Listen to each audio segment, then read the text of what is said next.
All right, we're coming to you live, not from the Steve Jobs Theatre, but from the BloombergQuint office here in Mumbai. It's not just me alone. Well, I also have a panel of us over here because it's basically what my colleague Rohit likes to call the Nerd Squad. Isn't that what you call it, Rohit? It's the Nerd Patrol. The Nerd Patrol, guys. That's what, or Geek Freaks. I don't know what you call it. But essentially, guys, we've all gotten together because we don't want you sitting at home, well, taking that tub of ice cream and really watching this whole event alone, because we want to watch it with you. And in fact, don't worry, because in the next, 4 minutes, we're going to go live with that iconic Apple event. And of course, you can watch it with us on Facebook, on Twitter. My colleague Azman is also going to be live blogging on BloombergQuint.com. So this is your one-stop shop for Apple. It's not just Azman, Rohit. We have two experts with us. Neil Shah of Counterpoint and Shiv Puja of IDC will be joining us on this lovely broadcast, which will go on endlessly till we've given you all you need to know about the Apple event. In fact, let's start off with all the rumors that have been doing the rounds over the past few weeks. We've actually gotten them all together in this neat little video. This video sums up, made by Rohit and his team, sums up exactly what everyone's expecting from this anniversary edition event by Apple.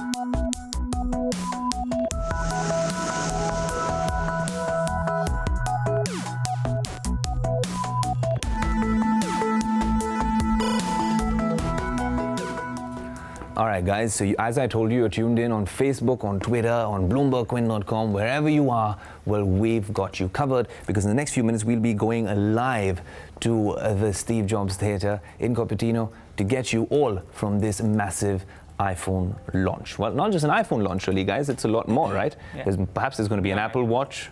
There's going to be, well, some iterations of other things. Rohit, what are you most excited about, very quickly? I'm just excited about the iPhone.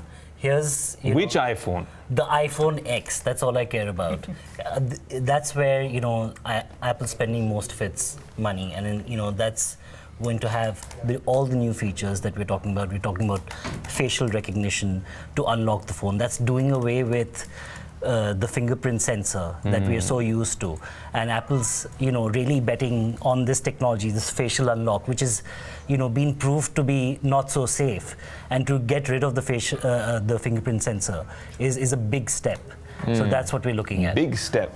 But tell me something, Neil. Don't you use just that on your phone to unlock it? Yeah. And it works perfectly fine. My face to unlock it. He just unlocked it. Just in case, if you were fast asleep and I just put it on top of you, just open up, right? Yep. It's not highly secure way of. Why do away with biometrics? I think it's convenience. Okay. Whenever you want, whenever you're busy and you just want to unlock it, you don't have to find the fingerprint sensor on the rear or on the front, and your hand is occupied. It's one of the mechanisms which you can use. Okay. You don't have to use it always. Shiv, what are you most looking forward to? Well, I just want to say, I think that's a key point. That's one of the mechanisms that will be in play. I think you'll see some combinations of this going forward. Yeah. I don't think you will always have just the one thing, because we can expect it to be a little, perhaps, problematic in the beginning. I mean, I can imagine certain scenarios where it may or may not work so well. At night or in the dark. Imagine, what if the ladies are doing too much makeup? It might just not recognize them, right? 5-6 kilos more, guys. Come on, no. I'm saying anyone, guys, girls, whoever's doing it. But the fact of the matter is, and it's not. It might just be no physical home button, right? There might be a virtual home button. That's what the mock-ups are saying. But the reason we didn't want to go all out Azman's live blogging as well. We can disturb you in the beginning, na, Azman? Yeah, you can. So the reason we want to go live, we obviously want to go live. The reason we didn't want to give you too much was because it's all been rumors. Now that we're here and we waited for so long for this event, let's really get to the event. In fact, we've got visuals coming in from the Steve Jobs Theatre. It's also actually a really big deal. This is supposed to be an architectural marvel for all you Apple fans. This is the first event being held at this place. Yeah, spaceship. This mound that they call the Steve Jobs Theatre. And that video has gone viral, right? The drone shot showing everyone this. Well, so like, as you can see, all those lucky journalists were there already. Well, we're right here in Mumbai. I saw a tweet earlier talking about how orderly this process was of getting into this new theatre. Before, the location they did it, there was always people always complaining about how difficult it was to get in lines. There was just a crush of people. But today, apparently, very orderly. Everything was working, like clockwork. No, the crush of lines will be outside when people line up to buy this phone. That's at all the Apple stores. If they have their credit history in line. No, but that's another thing, right? Before we cut to that, and this is a big deal because from what the word on the street is essentially that iPhone X, the flagship one, is going to be very tough to get your hands on. It's going to be almost like a limited edition piece because it sort of tells you what Apple is going to do in the future. Right. Yeah. So there might be a sort of a supply glut when it comes to that one particular phone. The other two, well, after 1 month, 2 months, it's not that hard to get your hands on. Yeah, sure. And also it will depend on the supply, the components which are going to be used in the OLED screens, which there's a dearth of OLED screens. And there is only one supplier, Samsung, and it's already using it in its flagship devices. That's right. For the longest time. For the longest time. Yeah. So it's going to be very tough for Apple to acquire in time. And that also means, Neil, that the cost of the iPhone will obviously go up with that OLED screen, because I think from $35, $45, it's nearly up to $125, $135 per unit in terms of cost prices, what I've read. So it's kind of interesting, as to how much of that the consumer will actually have to pay for. Yeah, so they're talking about this will be probably $1,000 plus device. The iPhone X. And Apple's done this before. With the Apple Watch, people thought nobody's going to pay so much for that ceramic watch, that special edition. But Apple put it out there in the market and people bought it. Same thing with their MacBooks, with the latest one with the Retina display, with the touchpad. It's an expensive device and Apple just puts it out there. And this is the first time they're going to do it with the iPhone. This is the special iPhone that costs a lot more. I'll tell you why, because Tim Cook has just made his entry. It's not like Jack Ma with the lovely Michael Jackson dance, but he's made an entry. So let's cut to that live feed. We are watching it live with us on BloombergQuint. That Steve should open his theater. Thank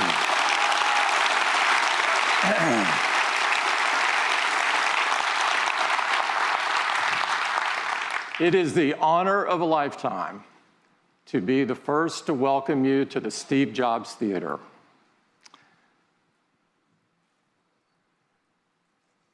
Steve meant so much to me and so much to all of us. There's not a day that goes by that we don't think about him. Memories have especially come rushing back as we prepared for today and this event. It's taken some time, but we can now reflect on him with joy instead of sadness. Steve's spirit and timeless philosophy on life will always be the DNA of Apple. His greatest gift, his greatest expression of his appreciation for humanity would not be a singular product, but rather it would be Apple itself. We dedicate this theater to Steve because we loved him and because he loved days like this, where he could share our latest new products and new ideas with the world. And we do so not only to pay tribute to Steve, but to inspire the next generation of creators and innovators. Steve was a genius, and one of the many ways that he showed that was in his uncanny ability to unlock the talent of everybody that he worked with. He thought deeply about our workplace and its surroundings, and he believed that they should inspire talented people to do their best work. So over a decade ago, he began to work on a new campus for Apple. His vision for Apple Park was to create an incredible workplace of the future where engineers and designers could all be together, collaborating on the next generations of Apple product to change the world. Steve's vision and passion live on here at Apple Park and everywhere in Apple. Today and always, we honor him.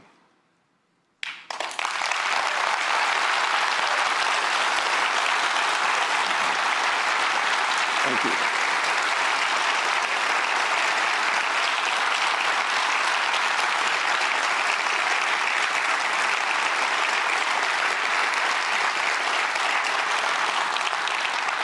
We're here today to talk about some incredible products. But before we get to that, I'd like to take a moment to talk about what's happening in Florida and Texas, the southeastern United States, and across the Caribbean. Our hearts go out to all of the people whose lives have been disrupted by Hurricanes Irma and Hurricane Harvey. You're in our thoughts. We send you our strength. You are in our prayers. Apple is working closely with relief and recovery efforts through Hand in Hand and the American Red Cross. And in addition to Apple's direct contributions, we're making it really simple for the entire Apple community to donate via iTunes and the App Store. The Hand in Hand benefit for hurricane relief airs tonight on all of the major broadcast networks, and I encourage you to watch it. And however you choose to give, I hope that you open your heart to this important effort. Thank you.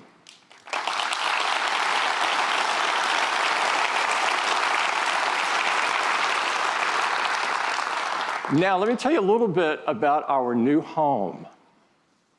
We'll start moving in Apple Park later this year. But of course, such a large move is really more of a process. And the first big step is the opening today of the Steve Jobs Theater. It's the most state-of-the-art, purpose-built theater ever, built for events just like this one. Apple Park has been built to reflect Apple's values for both technology and the environment. It connects extraordinarily advanced buildings with a rolling parkland to form an open and inspiring environment for our teams to create and collaborate. The park itself was converted from a sea of asphalt into a 175-acre green space with over 9,000 trees. Apple Park is designed to be seamless with nature. It's open, transparent. It brings the outside in and connects everyone to the beautiful California landscape. It's powered by 100% renewable energy. Thank you. And in fact, we have one of the world's largest on-site solar installations right here. And just like everything we make, Apple Park has been designed with extraordinary attention to detail, incredible precision, and really beautiful materials. We've got a great visitor center, which will be open later this year, where we will welcome everyone. And inside the visitor center, you'll find an incredible augmented reality experience where you can learn more about Apple Park, its design, and its innovations. You'll also find a fantastic new Apple retail store. As you know, Apple Retail has always been about more than selling. It's about learning, inspiring, and connecting with people. Now, our stores are also the best place to go discover, explore, and experience our new products. So before we get to some incredible products, we'd like to give you an update on retail. And to do that, I'd like to invite Angela up. Angela? Thank you. Good morning. Thank you. It's great to be here. And I love the fact that the same team that designs Apple Park also designs our largest retail stores around the world. But it's funny, because we actually don't call them stores anymore. We call them town squares, because they're gathering places for 500 million people who visit us every year. Places where everyone's welcome and where all of Apple comes together. But what really brings it all to life, as Tim said, are our incredible teams. We've always said that our people are our soul. And they're Apple's greatest differentiator because they bring personal connection to communities all over the world. They humanize technology. But along with our amazing teams, our commitment to design also sets us apart. To make things simple, beautiful. And that's why we think of Apple Retail as Apple's largest products. And like all of our products, we've designed new features to take the customer experience even further. In our largest cities where we can, we create a plaza, a space open to everyone. Come in and relax, meet up with friends, or just listen to a local artist on the weekends. Inside, we've designed a forum, a place for customers to come and create, collaborate, or just connect again with one another. For local entrepreneurs and app developers, we have a quieter space in the larger stores called a boardroom, where they can learn more from our teams or, again, share with each other. And the Genius Grove, a redesigned, more relaxed service experience now in the heart of our largest stores. And lastly, the avenues. Kind of like shop windows around a town square. They're carefully curated, and they change seasonally to always feature our newest products and services. And this summer, to turn on these new features, we've launched Today at Apple, our in-store experience designed to inspire customers to go even further with their passions. We started with things that are core to Apple's DNA, things people most use their devices for, and they trust us to teach them, like photography, music, gaming, and app development. We've created new programs like photo walks, where customers can perfect their photography skills with features like portrait mode and memories. And we do all of this in a really fun social way by taking them out to the neighborhood to explore with each other. Or Swift Playgrounds, where the next generation app developers can begin to learn the basics of coding. And one of my personal favorites, Teachers Tuesdays, where our teams help local educators stay updated on the newest technologies and apps. In some of our larger stores, sessions are led by local artists, like this music lab called The Art of Beat Making with RZA and the Rolly team in Brooklyn. These sessions in all stores are led by our creative team and a new position we call a Creative Pro. So the Creative Pro is now to liberal arts as the genius has always been to technology. And I would love to show a quick video to show you how Today at Apple is coming to life. Welcome to Today at Apple. Today at Apple, we're going to be learning about coding. Today at Apple, we're going to be talking with a very talented illustrator. Today at Apple, we're learning about photography. You have tons of good ideas in your head, so it's like, oh, I like that. I'm going to explore that some more. When you do something for the first time, you have to be completely fearless.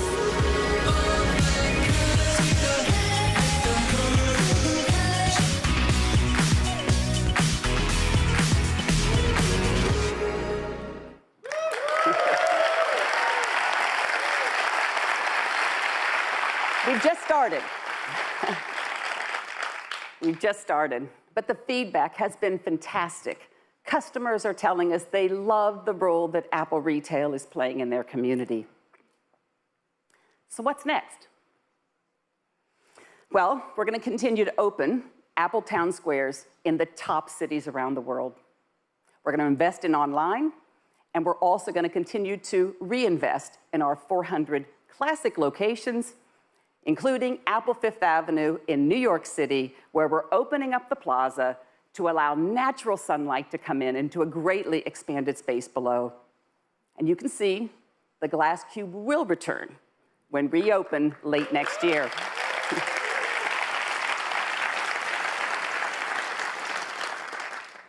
And in Paris, we're restoring an entire historic building on the iconic Champs-Élysées. We're turning a 5-story atrium into our largest forum. Early next year, we're transforming a theater beneath Piazza Liberty into a modern-day town square for Milan. Just imagine movie night there next summer.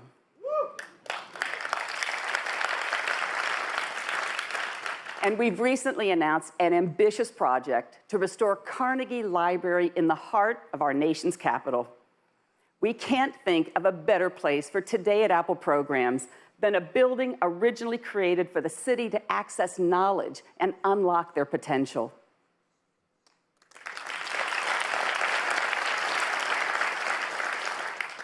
And I'm thrilled to personally announce the opening of our newest flagship store in the heart of the Midwest, Apple Michigan Avenue in Chicago on October 20th.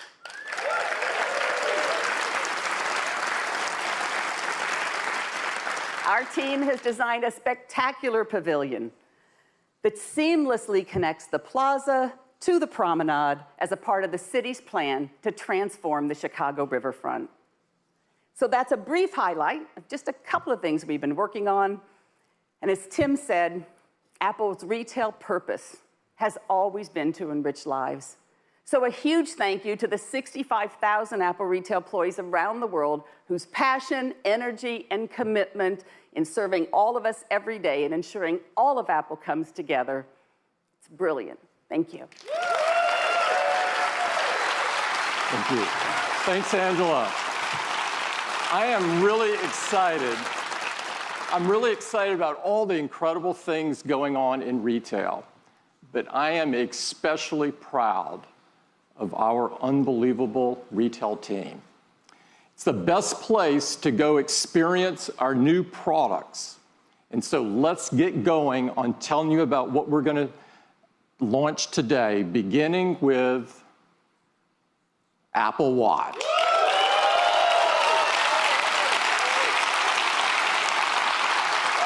Apple Watch was designed to help people stay active, motivated, and connected so that they could live a better day.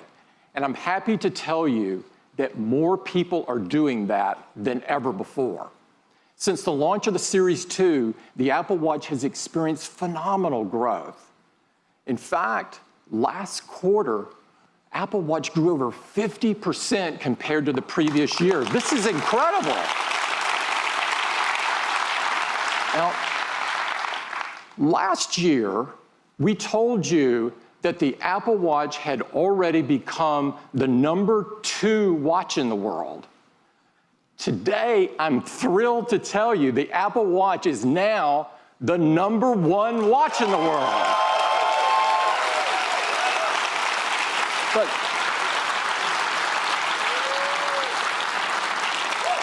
But what's most rewarding to us is how much our users love it. We have an industry-leading customer satisfaction rate of 97%. This is blow away. Now, people write to us all the time and tell us how the Apple Watch is helping them lead a healthier life. These stories are unbelievable, and we prepared a video so that you could hear directly from them what they're telling us. I'd love to play it for you.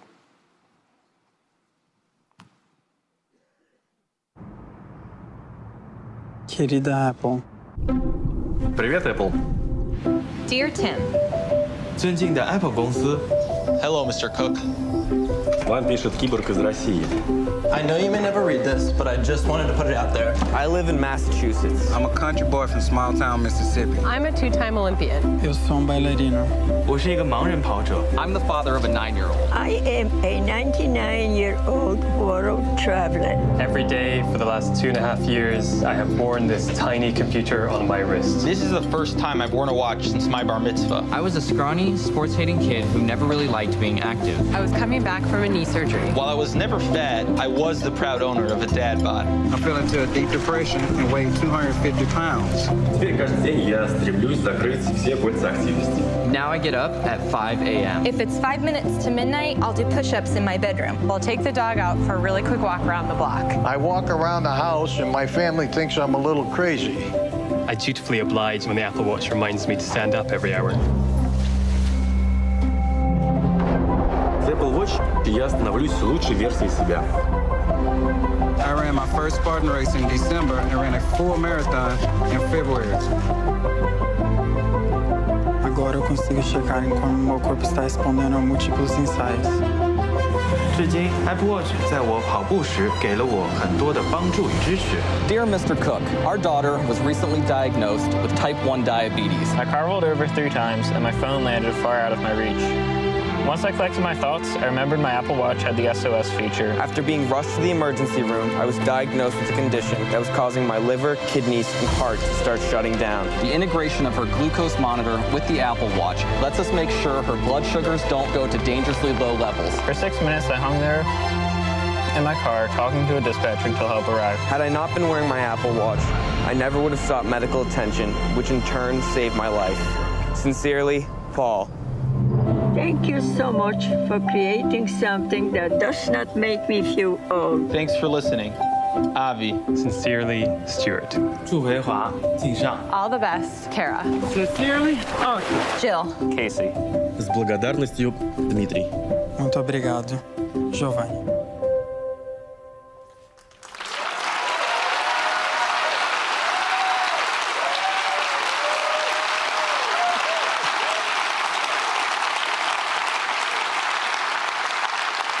Those stories are so moving, and there's really no words to describe what it feels like to receive these notes.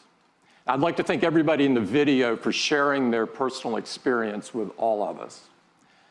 Now, we have some great news about the future of Apple Watch, and to share it with you, I'd like to invite Jeff up. Jeff?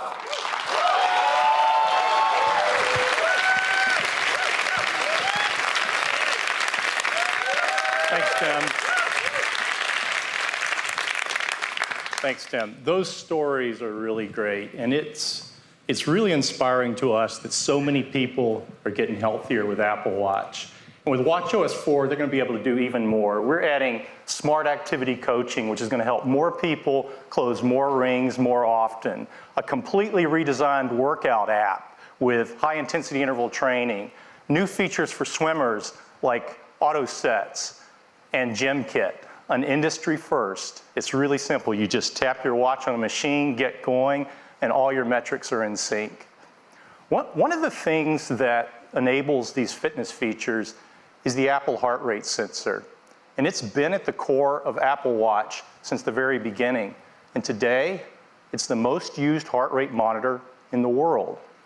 And we want to use it to help even more people. So we're doing 3 things. First, we're making enhancements to the heart rate app to give you more information. Now, you'll see your heart rate right on the watch face so you can keep an eye on it with just a raise of the wrist. And when you launch the heart rate app, you'll see new measurements like resting heart rate. Apple Watch calculates this daily by correlating background heart rate readings with accelerometer data. And recovery heart rate, which tells you how quickly your heart rate drops after workout. A lower resting heart rate and a quicker recovery rate can be signs of improved fitness. And now you can keep a better picture of your heart rate. You'll have a better picture throughout the day. The second thing we're doing is inspired by many of the letters we receive from customers who notice an unusually high heart rate when they wouldn't expect one. So Apple Watch has been helpful for them, but we realize most people won't notice. So we're adding a feature. And now Apple Watch will notify you when it detects an elevated heart rate and you don't appear to be active.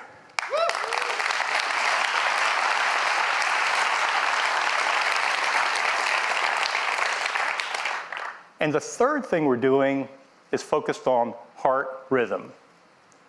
Our regular heart rhythm has a familiar pattern, but when your heart beats irregularly, it's called an arrhythmia. It doesn't mean it's beating too fast or too slow, it just means it's beating out of its normal rhythm. And that can cause problems.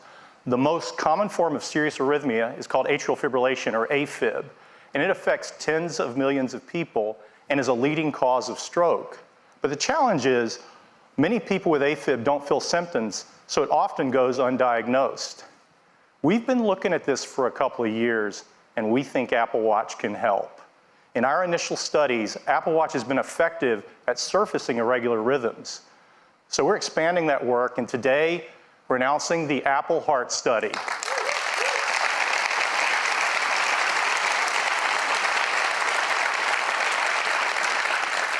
It will use data from Apple Watch, and it will analyze arrhythmias, including AFib, and notify users. This study is being conducted in partnership with Stanford Medicine, and we're working closely with the FDA, and they've been great to work with. So later this year, the first phase of the Apple Heart Study will be available in the US on the App Store.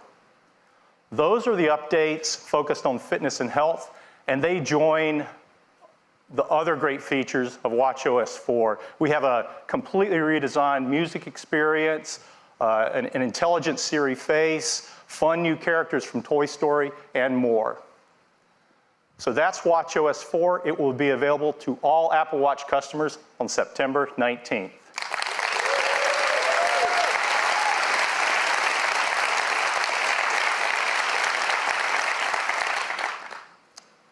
And now I'd like to introduce the next generation of Apple Watch.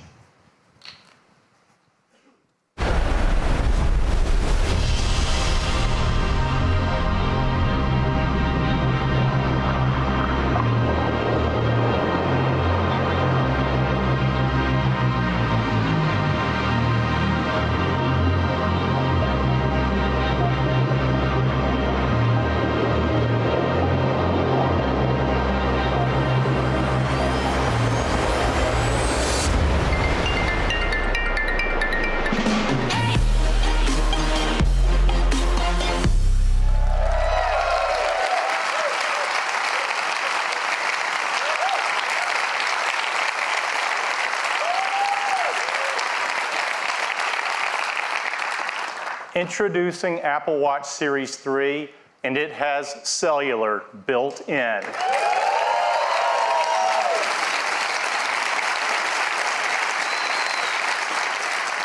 Now you have the freedom to go anywhere with just your Apple Watch. This has been our vision from the very beginning, and we believe built-in cellular makes Series 3 the ultimate expression of Apple Watch. Now you can go for a run with just your watch and still be connected. You can leave your phone when you go to the beach or just run a quick errand. And it's really nice to know you can be reached if needed while staying in the moment. You can receive an important call with just your watch, and the number is the same number as your iPhone. You don't have to manage a separate number. The apps you rely on, like Messages, just work, and Siri's at your beck and call anytime, anywhere. You can use maps and get directions, and the location for Find My Friend automatically switches to your watch when you're away from your phone. And third-party apps like WeChat work over cellular as well. And coming next month, cellular is going to change the way we listen to music. Because with Apple Watch Series 3 and Apple Music, you can stream 40 million songs on your wrist.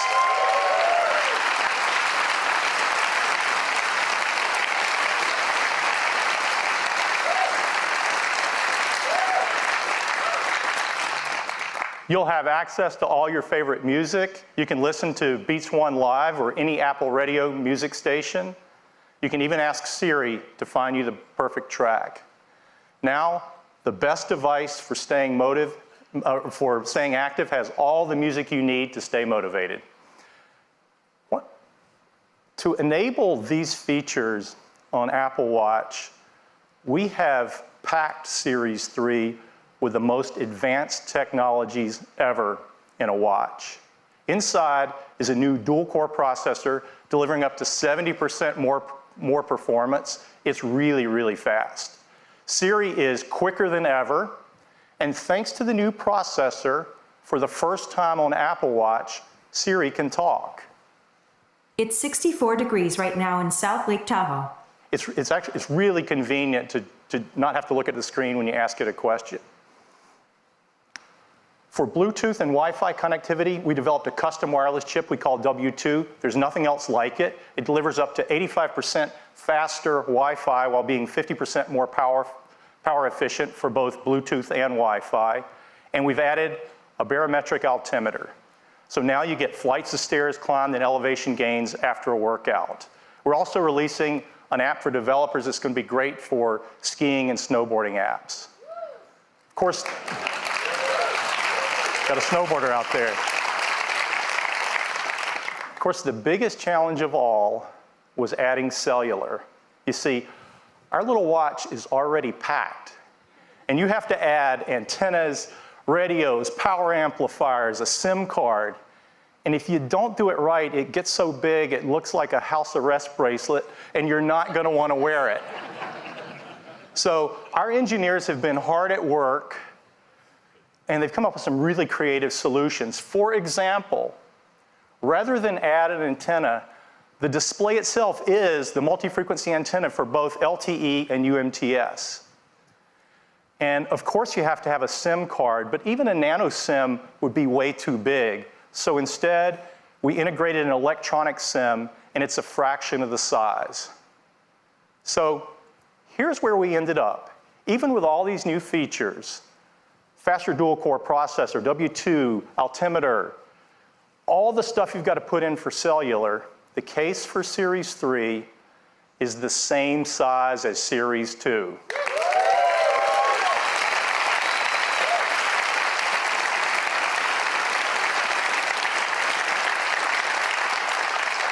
The only difference is we extended the back crystal a mere 0.25 millimeters. That's as thin as 2 sheets of paper. It's really magical to make a standalone call on a device this small. And I'd like to do that for you right now. I'm going to switch watches so you guys can see what's going on. This watch is connected over the AT&T cellular network. This is our new Explorer face. And I'm going to tap on the phone app, and I'm going to call Deidre, who's a colleague on the watch team.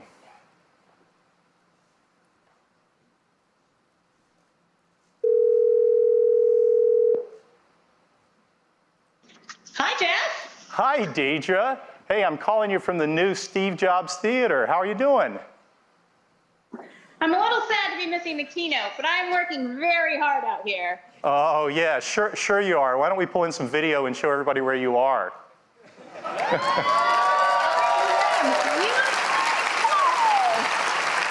has been a very tough assignment, but you know me, I'm a team player. Yeah, that's you, Deidre.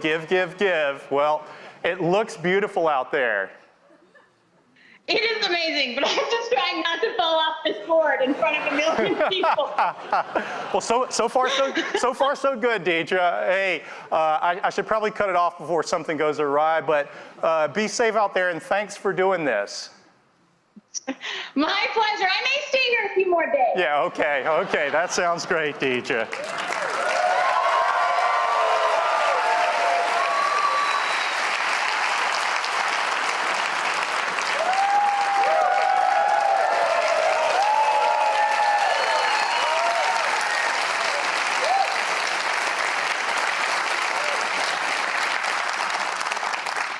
I'm going to go rogue for a minute. You guys get it, but sometimes people take technology for granted. And just for perspective, I'm mic'd and in fact, I'm actually double mic'd, in just the right location so you can hear me. Deidre's out in the middle of a windy lake, and the only microphone on Deidre is the little tiny one on the Apple Watch. It's a foot or two away from her mouth. She's paddling, and the signal's being sent over cellular coming in, and that's just darn close to magic. Who would have thought?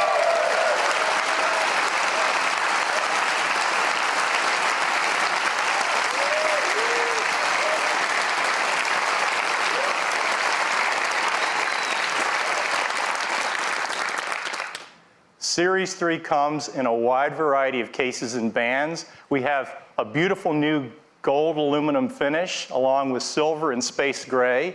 And we're excited to introduce a new band we call the Sport Loop. It's designed for an active lifestyle, and it's light, stretchy, and breathable. For Apple Watch Nike Plus, we have exclusive new colors, and they're releasing a new version of their Nike Plus Run Club app with great new features like in-run audio coaching. And we have some wonderful colors across all of our bands that you just have to see in person. We have a great partnership with Hermes, and the tradition continues this year with some new watch face styles, some beautiful new bands like the one on the left that's inspired by the classic Hermes driving glove.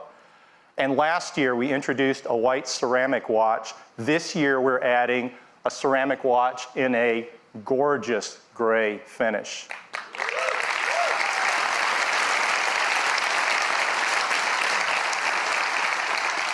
All of these watches were built with a great deal of care as well as a concern for the environment, and they're free of these harmful materials.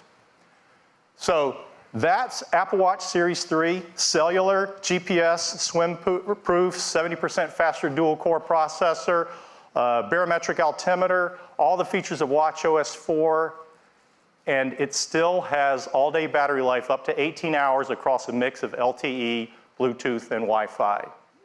We have two versions of Series 3. There's one with cellular at $399 and a version without cellular that has all the other great features at just $329. And we're going to keep Series 1 in the line at a new starting price of $249.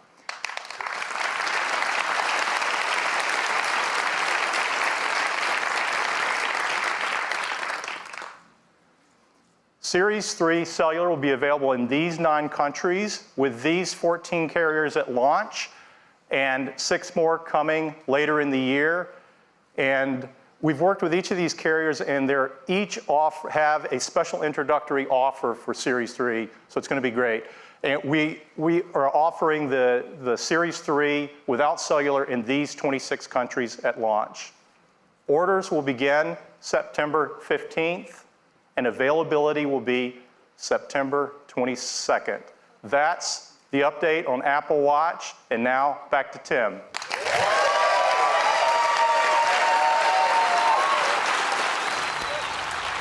Okay, guys, was that unexpected lines? This is something you predicted, Neil. Yes, so the prediction was the cellular connectivity for sure, but at the same time the Apple Music, which they're trying to bundle it together with the phone, with the watch. Shiv, services, is that exactly the play? The bundling is sort of what is impressive about this. One, the actual innovations of putting the antenna and everything, case size is virtually the same. That's impressive. Pricing's also competitively great, but actually if they're trying to roll in all these new services and do the bundling, I think that's what will move the needle, I think. On this. You know, what matters most is, since this is a wearable device and you now have cellular functionality, is how fast your battery will drain. Now you're using your watch a lot more. Now you're using it for streaming music. You'll probably be using it for making calls. And, you know, this was the first problem that people face with smartphones is, you know, it lasts for 8 minutes. It's a great device, but, you know, there's very little battery life.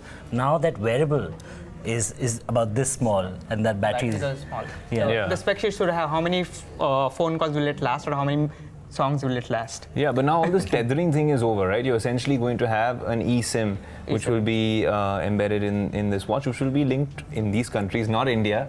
Will be linked to your existing the same number. Same number. And so, I mean, do users in India have any reason to upgrade at all, since you're not getting if in the event that they tie up with an Indian operator, say Vodafone, Airtel, Jio, whoever they tie up with, is there some incentive for Indian users? I think incentive is in terms of, it depends on the applications. It could be great for some enterprises which are on remote locations, and if they want to go there and they can't carry phones because camera is not allowed in many locations.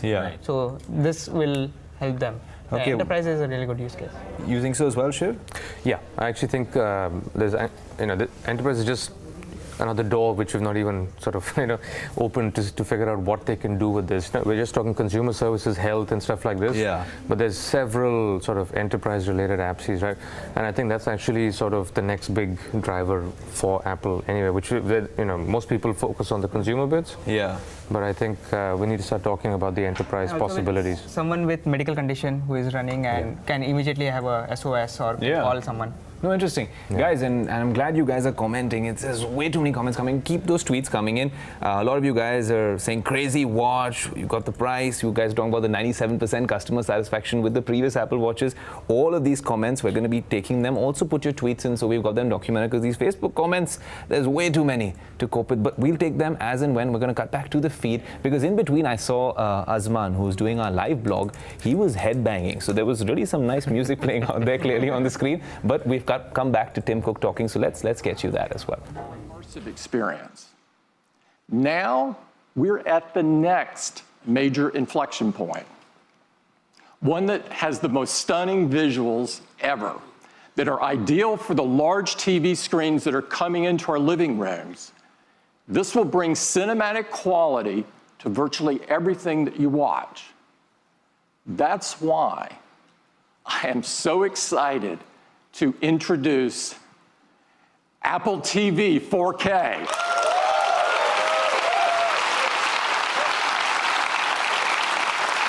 At the heart of Apple TV 4K are two key technologies that are driving this next evolution of the TV experience.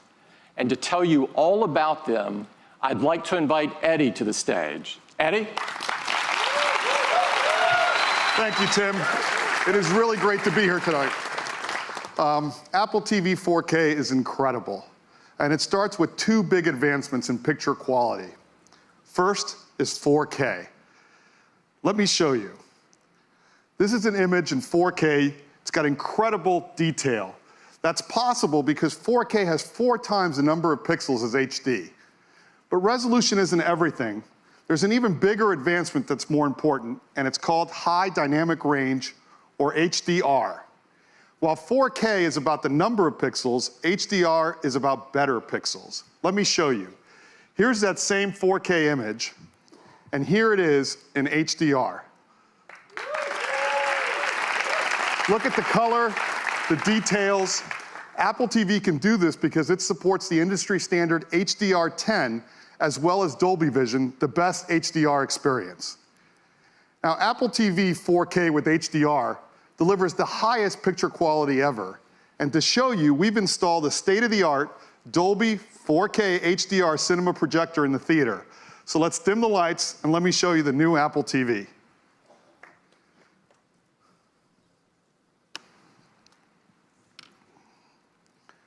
Now, we remastered our screensavers. Our customers love these to take full advantage of 4K HDR.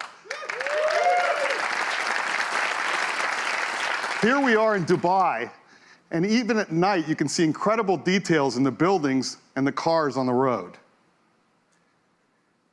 Now, here's a city shot that really shows off the crispness and sharpness that's possible in the new Apple TV. Now, we've redone the whole Apple TV UI in 4K. The text is sharper, the images are brighter and more vibrant.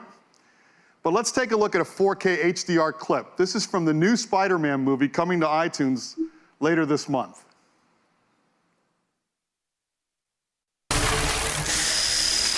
Yo, this high-tech stuff makes it too easy. Told you it was worth it. Okay, go, go, go.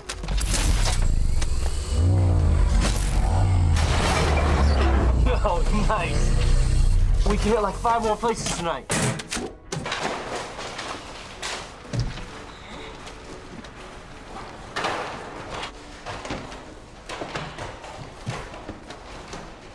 What's up, guys? You forget your PIN number? Whoa, you're the Avengers! What are you guys doing here? Thor, Hulk, good to finally meet you guys. Oh, you'd be more handsome in person. Iron Man! Hey, what are you doing robbing a bank? You're a billionaire.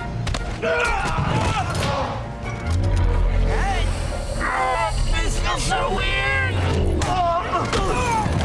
Whoa, what is that thing? I'm starting to think you're not the Avengers!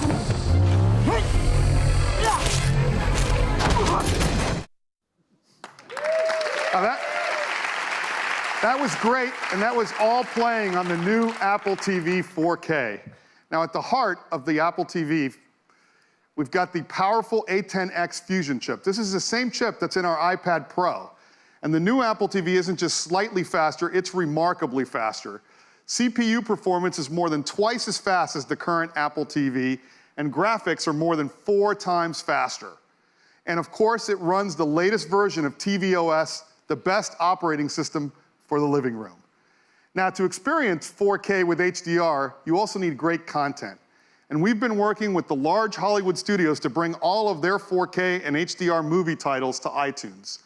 So now you'll have the biggest releases in the best picture quality, all on iTunes, all available for the same price as HD. And if you've bought one of those movies in HD from iTunes, we're going to automatically upgrade them to 4K HDR at no additional charge.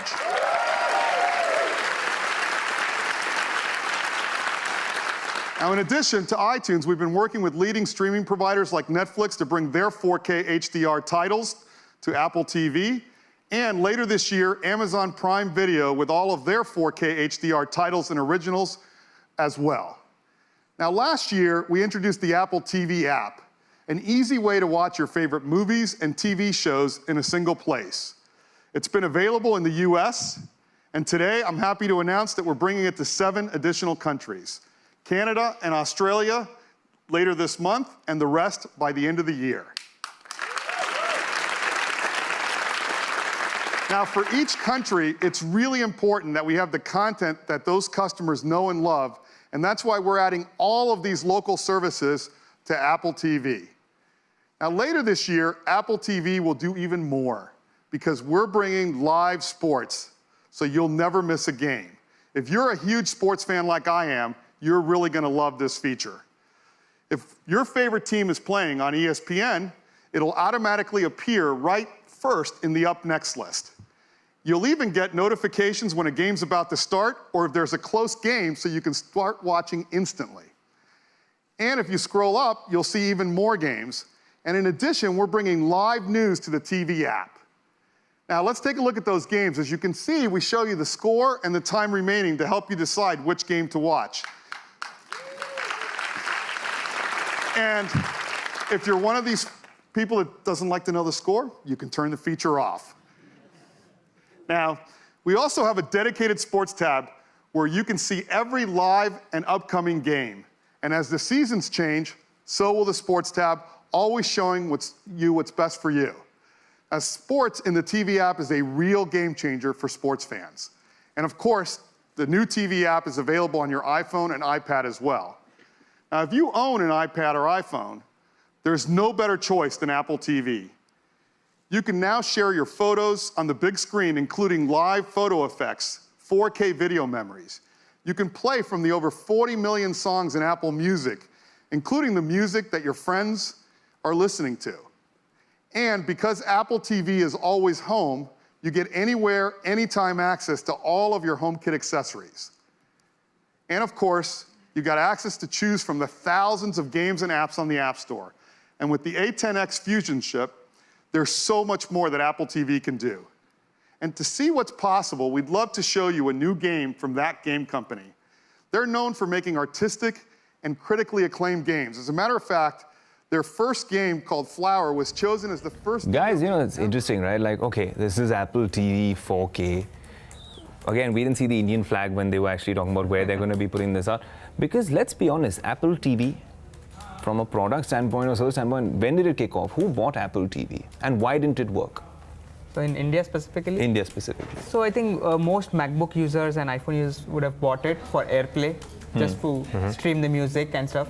Other than that, from content perspective, I don't think there are many partnerships out there for streaming, and the usability of the remote and everything also pathetic. Yeah, it's a nice product to have. Like you're saying, what are you going to use it for? It's just the positioning was completely off. I think for this kind of segment. Positioning, pricing as well. Pricing too. Pricing is always an issue, but without the content, without so many other things, it's it was really like dead on arrival. I mean, in India. Yeah, in India. No, because Rohit, you think about it. You have a Chromecast, I have an Amazon Fire TV stick, and they come at a fraction of the cost. Shiv was saying it earlier as well, that Fire TV stick at the end of it is Alexa powered. Which is one of the smarter assistants out there. I think, what they're trying to do, especially we saw, all the sports packages, getting into live sports. And that's crucial, to finally cut that cord from the cable company and say, I don't need a subscription anymore. Everything that I need is in Apple TV. But that's still very much specific to the US.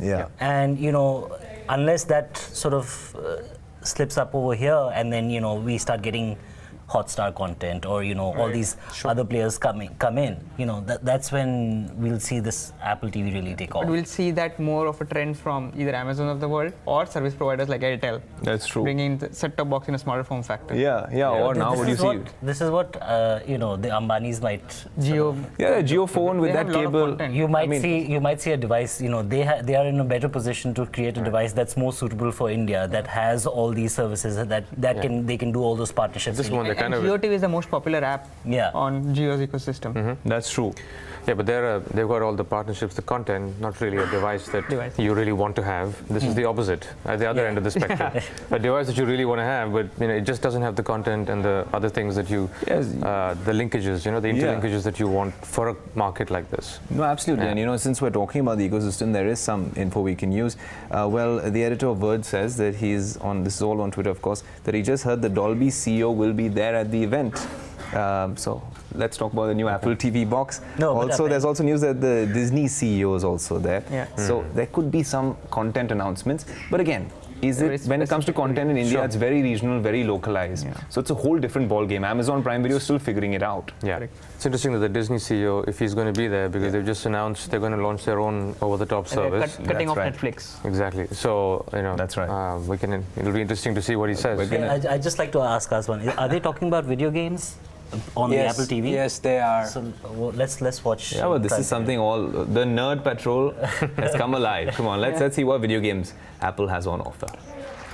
We can't wait for you to get your hands on Sky. We're so excited about the new Apple TV 4K. It's got powerful hardware that delivers stunning 4K HDR video, live sports along with live news, TV shows, and movies, all in the TV app, and the perfect big screen companion for your iPhone or iPad. The new Apple TV 4K starts at $179. It joins the existing one. You can order it starting on September 15th, and it ships just a week later. That is the new Apple TV 4K. Thank you, and I'd like to turn it back to Tim. Thanks, Eddie. I can't wait for you to experience the beauty and the magic of the cinema right in your living room with the Apple TV 4K. Now, next up, iPhone.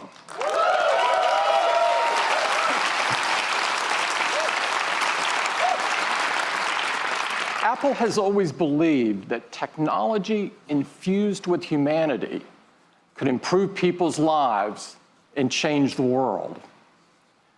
No other device in our lifetimes have had the impact on the world that the iPhone has.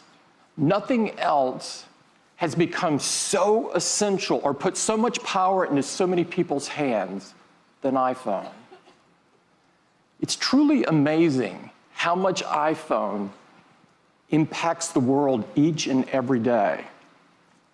Our intention with the iPhone has always been to create something so powerful, so immersive, and so magical that the hardware virtually disappears. Over the last 10 years, we've reimagined or invented numerous technologies to create just that experience. The first iPhone forever changed how we interact with technology by introducing multi-touch. For the first time, you were actually touching the software instead of buttons. It was magical. The App Store changed the way we work, play, learn, communicate, spawning new companies and new industries along the way. We took the viewing experience to places literally never seen before with technologies like the Retina display. We changed the way people communicate with features like iMessage and FaceTime that allowed us all to connect in more meaningful ways. And with Siri, we used artificial intelligence to make our voices more powerful. iPhone even revolutionized security and privacy with Touch ID and our wallets with Apple Pay. And of course, iPhone put amazing, easy-to-use cameras into our hands, becoming the most popular way to capture the images of our lives. Over the past decade, we've pushed forward with innovation after innovation after innovation, bringing us to this moment, when now we can create devices that are far more intelligent, far more capable, far more personal than ever before. We have huge iPhone news for you today, and it gets started right now.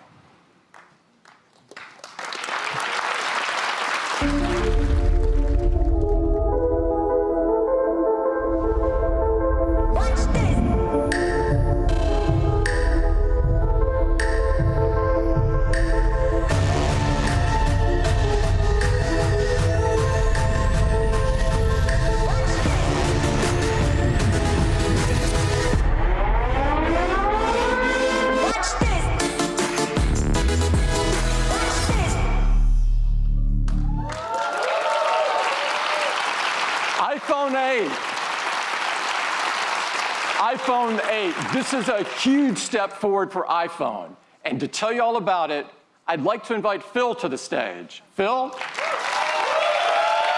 Thank you, Tim. Well, good morning, everyone. I am so excited to tell you all about the new iPhone 8 and the new iPhone 8 Plus. These are a new generation of iPhone, and they improve on everything we love about iPhone. The design is all new. It has glass in both the front and the back. The aluminum band beautifully matches the finish of each iPhone 8. It comes in silver, space gray, and a beautiful new gold finish.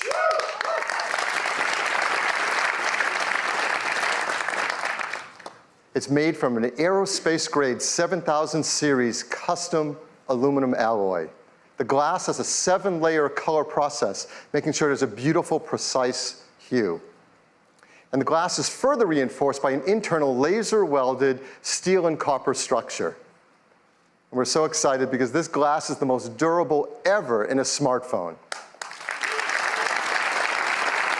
iPhone 8 and 8 Plus is also microscopically sealed for water and dust resistance. And they have a new Retina HD display in each model. There's a 4.7-inch Retina display in iPhone 8 and a 5.5-inch in iPhone 8 Plus. Now, Apple Retina displays are renowned for their incredible color accuracy, and they have great wide cinema quality color gamut. We've built in our 3D touch technology into the display, and for the first time in an iPhone display, it has our True Tone technology. Now, with True Tone, it adapts the color, temperature, and intensity to the ambient light around us. Along with the displays, iPhone 8 and 8 Plus have new stereo speakers as well. They're 25% louder than the speakers in iPhone 7, and they have a deeper bass, too. And this is pretty incredible. Inside iPhone 8 and 8 Plus is a brand new chip, and this is a breakthrough in performance in a mobile device. We call it A11 Bionic.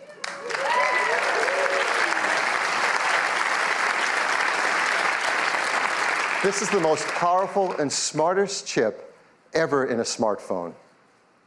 It's a 64-bit design, 4.3 billion transistors, 6-core.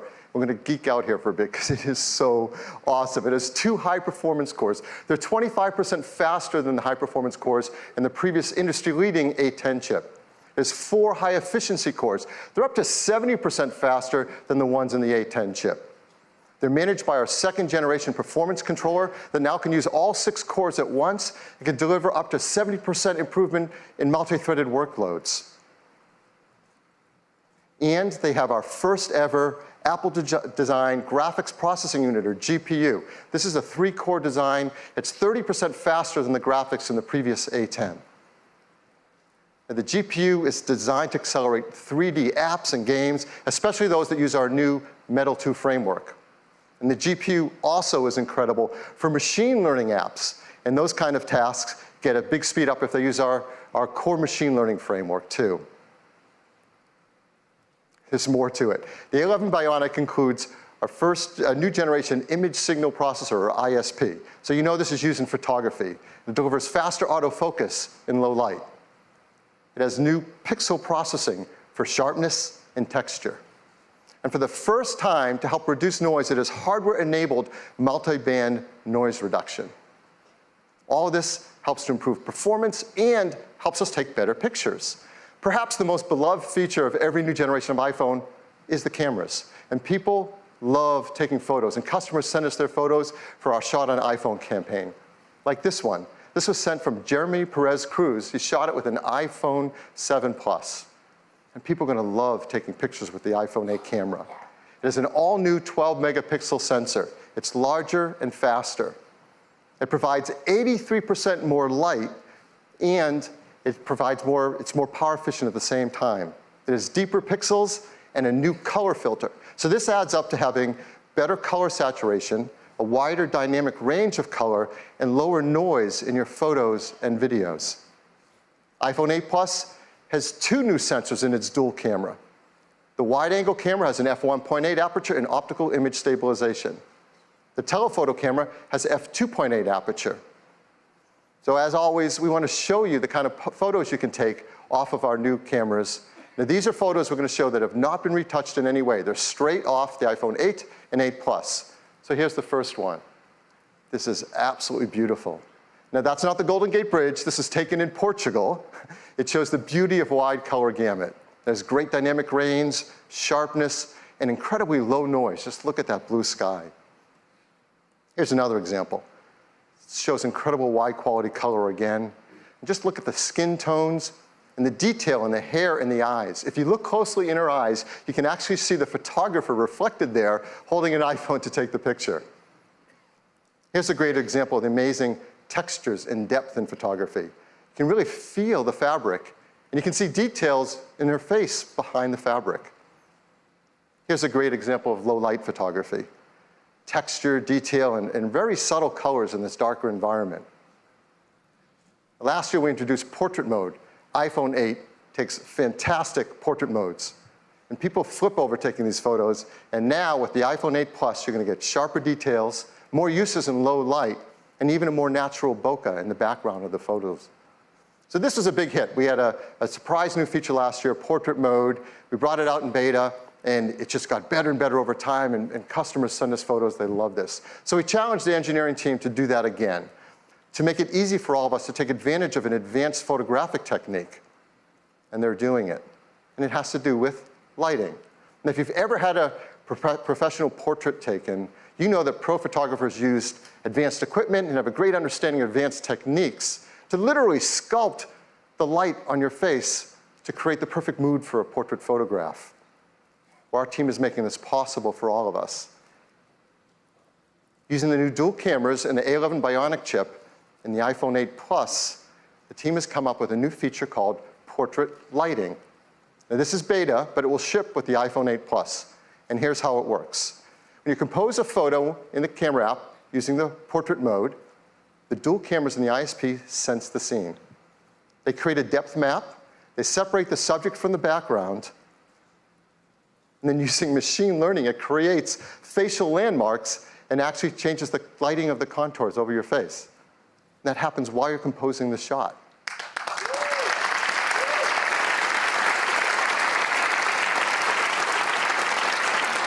It's super easy to use. Right when you're in the camera app, you use portrait mode, and there's a new menu to select the lighting effect you want to use. You just swipe to pick a different effect for whatever you want to shoot. Now, these aren't filters. This is real-time analysis of the light on your subject's face. In fact, you can go in later, after you shot a portrait mode photo, into the Photos app and change the lighting effect to select which one you want to use on your photograph.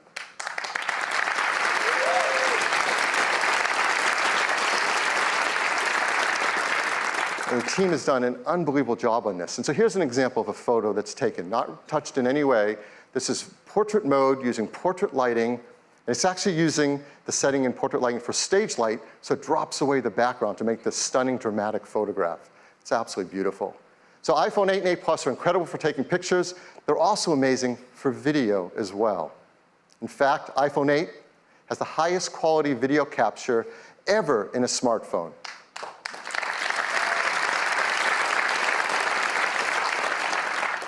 Along with the ISP, we have an Apple-designed video encoder. This enables faster frame rates and higher quality video. It does real-time image and motion analysis to predict changes in the content and optimize the video encoding algorithms. So while you're shooting video, let's say 4K 60 frames a second, the iPhone 8 divides each frame into individual tiles, 2 million of them. And we analyze the 2 million tiles every second, looking for details like texture and edges to predict whether that tile has grass, sky, water, or movement in it. So let's say you're shooting 4K 60 frame video, it can look like this. It's beautifully optimized for quality and for compression level. I mean, this video was shot on an iPhone in 4K. It's amazing. And if you're one of the many people who love shooting slow-mo videos, that's gotten a lot better too. Now you can shoot at 1080p HD, 240 frames a second. That's double the frame rate of previous. Absolutely beautiful. So now, iPhone 8 is incredible for shooting photos. It's incredible for video. There's a third category of use of the camera that's going to become increasingly important in our mobile devices, and that's augmented reality. This is an incredible area for us to advance in, and our teams have worked together, hardware and software, to make iPhone 8 the first iPhone really created for augmented reality, and the first smartphone designed for it as well. We custom tune each iPhone for augmented reality. The cameras are actually individually calibrated in the factory, and that makes a huge difference in the performance for AR. There are new gyroscopes, new accelerometers, and ARKit software is tightly tuned to all this hardware to deliver the best experience for motion tracking. And AR greatly benefits from the new A11 Bionic chip. The CPU handles world tracking. The new Apple GPU renders immersive graphics at up to 60 frames a second. The new ISP does real-time lighting estimation. And this stuff is amazing that it happens on a device in the palm of our hands. So I want to show you some of the work that developers are starting to do with AR apps on iPhone 8. So here's one example. It's a game, Warhammer 40K Freeblade from Pixel Toys. You can now use their photo mode to bring the Freeblade Knight into the real world and play it right where your friends are standing around you. Here's another from Major League Baseball's advanced media team. They're enhancing the At-Bat app with ARKit so that when you're at the game, you can hold up your iPhone and see real-time player information and stats on top of the game you're watching. And here's Sky Guide from Fifth Star Labs. You can use ARKit with this app to actually superimpose the map on top of the sky as you're looking at it around you. So this isn't some generic sky. This is the sky around you.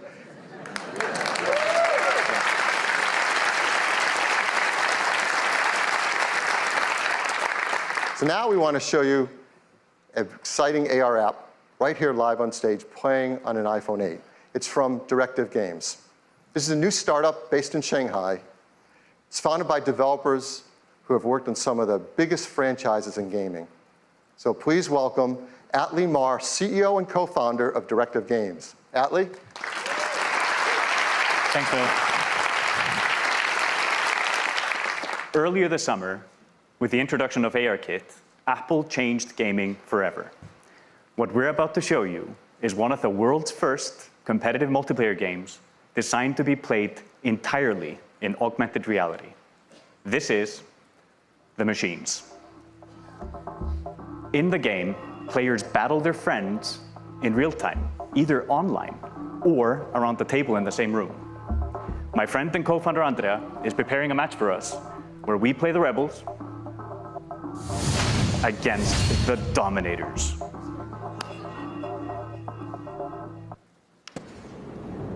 What's really cool is with ARKit and Metal 2 on the new iPhone, we are able to experience games in an entirely new way.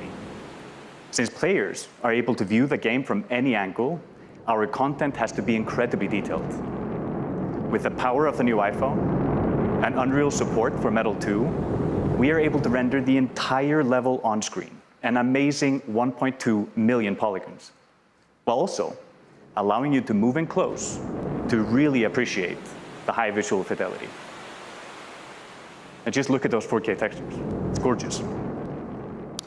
Now, shall we go into the game?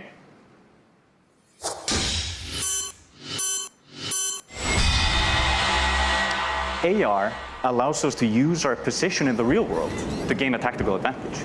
Just look how Andrea is moving towards this cave, lining up his targets. This is something that would have been hard to do with pinch and zoom. It's like you're not just controlling the game, you're in the game, right? Another awesome addition to the experience is spatial audio. If you go close to the action, the sound increases.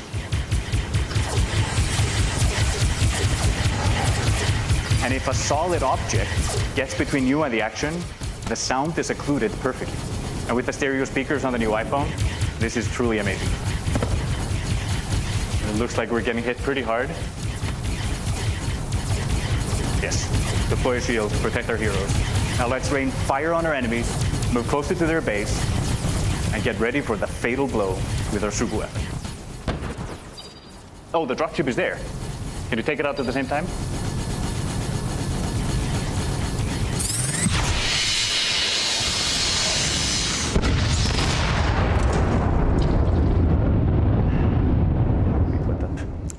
What you just saw is an amazing evolution in how games are played and experienced, thanks to the combination of ARKit and Metal 2 on the brand new iPhone.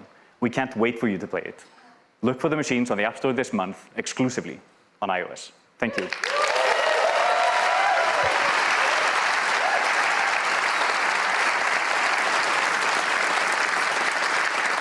Thank you, Atli. Now, let's talk about wireless. We once said that the future is wireless.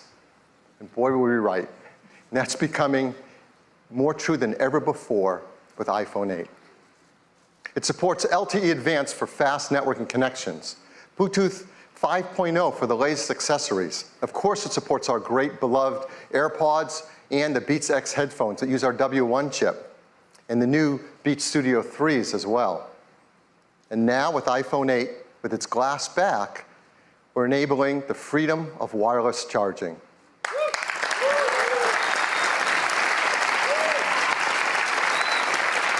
I mean, this is a simple thing. We do this every day. We use our phones in the day and we charge them at night, often on a charger by our bedstand in our homes or in our hotels. And words can't describe just how much nicer it is to just put it down and pick it up whenever you want to charge without ever having to plug in a cable again. You're going to want to do this by your bedside. You're going to want to do this in a cafe or restaurant as they start to support wireless charging. You want to do it in an airport so you can top up your charge before you get on the next flight. And perhaps the best use case of all, in your car. You can get into your car, wirelessly connect, and start using CarPlay, put your iPhone on the center console, and it's charging, all without ever having to plug in a cable again. What makes this possible is we're building into iPhone 8 and 8 Plus wireless charging with Qi. Now, Qi is the leading openness wireless charging standard. And we hope to help Qi by increasing adoption of it and creating new use cases for it. Many restaurants, shops, airports, cars have started to build in support for Qi wireless charging, and they'll work with iPhone 8. Many companies are offering Qi chargers, and those that are Qi certified should all work with iPhone 8. And we've worked with some developers who are creating Qi chargers, and we're going to offer them in our stores and online for our iPhone 8 customers, like this one from Mophie, and this one from Belkin. So that's iPhone 8. It's a new generation of iPhone. It improves on everything we love about iPhone. It is packed with innovative technologies, from the glass and aluminum design to the Retina HD displays, the new A11 Bionic chip. They're designed for AR apps like no phone has been before. They have new single and dual cameras. They have support for the brand new photo lighting effects in portrait mode and wireless charging. Now, iPhone 7 came in these 3 configurations starting at 32 gigabytes. We're really happy to tell you iPhone 8 is going to start with twice the capacity at 64 gigabytes and have a second one at 256 gigabytes. And the price will be $699. iPhone 8 Plus will have the same 2 configurations, 64 gigabytes and 256 gigabytes, and it will be priced starting at $799. We'll be able to pre-order them starting this Friday on September 15th, and they'll be available a week later on September 22nd. And we can all upgrade to iOS 11 starting on September 19th. So that is iPhone 8. I'd like to turn it back to Tim. Thanks,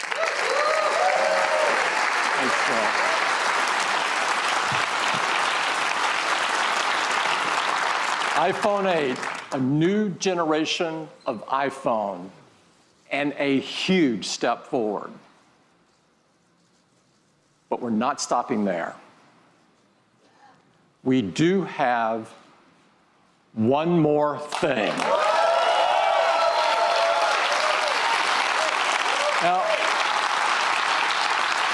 we have great respect for these words, and we don't use them lightly. Our teams have been hard at work for years on something that is important to all of us: the future of the smartphone.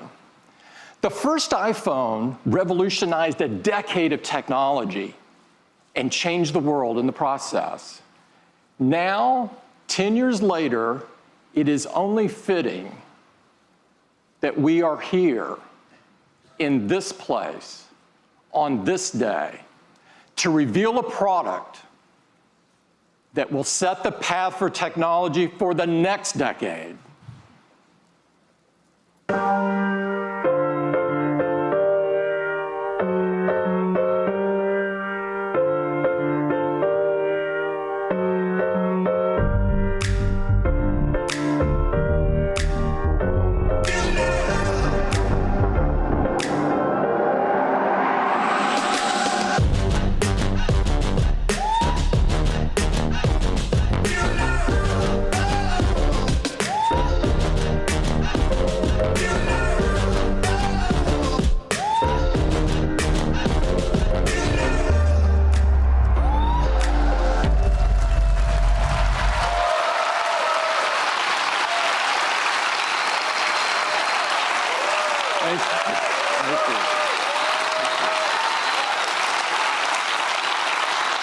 This is iPhone 10. It is the biggest leap forward since the original iPhone. And to tell you all about it, I'd like to invite Phil back up. Phil? Thank you, Tim. I think you can imagine there are a lot of people at Apple that didn't get much sleep last night preparing for this. This is so exciting. I mean, it is all screen. It is beautiful to look at. It is incredible to hold. The display fits edge to edge, top to bottom. It goes into each corner where it follows the tight curve of the design.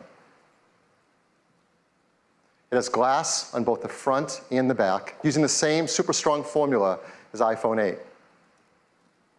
The band is made from a surgical grade stainless steel that's both durable and polishes to a beautiful finish. And look how the glass and the stainless steel form a continuous surface from front to back. There has never been anything like it. It's engineered to be water and dust resistant at a microscopic level. It comes in two beautiful finishes, space gray and silver. Each has an incredible depth and a pearlescence to the color in the glass. iPhone 10 has an all-new display. It's called the Super Retina display.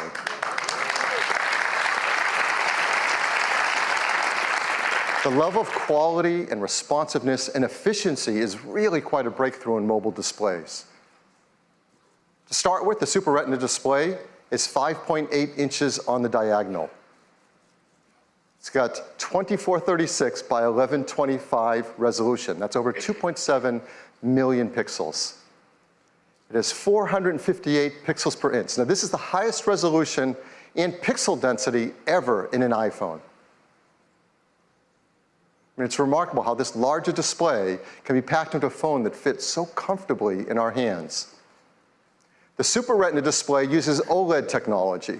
Now, this is the first OLED display great enough to be in an iPhone. Traditional OLED displays have had great benefits, like high contrast and resolution, and no backlight means you can make them thinner. But they came with trade-offs in brightness and rich colors and color accuracy, at least compared to our Retina displays. But the Super Retina display overcomes all of these deficiencies and lives up to all that we expect from an iPhone display. In addition, the new Super Retina display supports HDR in both the Dolby Vision and HDR10 formats. It has an incredible 1,000,000 to 1 contrast ratio. It has the best color accuracy. It integrates our unique 3D touch technology right into the display. And like iPhone 8, it includes True Tone. Now, all this innovative Super Retina display technology is great, but it's the point of it that matters. And the point of it is to enable an entirely new experience that's more fluid, more intuitive. So let's start with the simplest thing. How do you wake up your iPhone 10? Well, certainly you can raise to wake just like before, but now you can also just tap on the screen and it wakes up. Now, with the display going edge to edge and top to bottom, there's no more home button. And this is an important part and a big step forward in the iPhone user experience. Something we use hundreds of times a day for so many tasks is an opportunity to rethink how iPhone should work and how we can make it better. So now, when you want to go to the home screen, you simply swipe up from the bottom and you go home. It's that simple. It's that easy. It's incredibly smooth. And once you do it for the first time, you'll know there's never been a better way. And it works the same way across the system. If you're running an app like Mail and you want to go home, what do? You simply swipe up from the bottom and you go home. It's that easy and that intuitive and so much nicer. Now, the same fluid gesture also works for multitasking. So if you're in an app and you want to multitask, you just swipe up from the bottom, you pause for a split second, and you're in multitasking. And then you can tap on any app and jump right to it. We also use the home button for Siri. So how are we going to do that now? Well, of course, you can just speak to your phone as before and say, "Hey, Siri." No, I didn't set anyone's phones off. Or you can now press the side button in, which has been made larger. And once you press it in, you can just talk to Siri. I know what you're thinking about. Well, what about unlocking? How do you unlock your phone with iPhone 10? I mean, this has been a very important part of the iPhone user experience from the very beginning. The first iPhone, we led the way with multi-touch, and we created Slide to Unlock.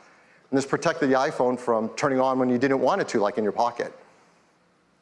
Starting with iPhone 5S, we invented Touch ID. We made it fast and easy to protect all your data and unlock your phone with just your fingerprint. And Touch ID became the gold standard in consumer device biometric protection. But we know we can do something that's better. With iPhone 10, your iPhone is locked until you look at it and it recognizes you. Nothing has ever been simpler, more natural, and effortless. We call this Face ID.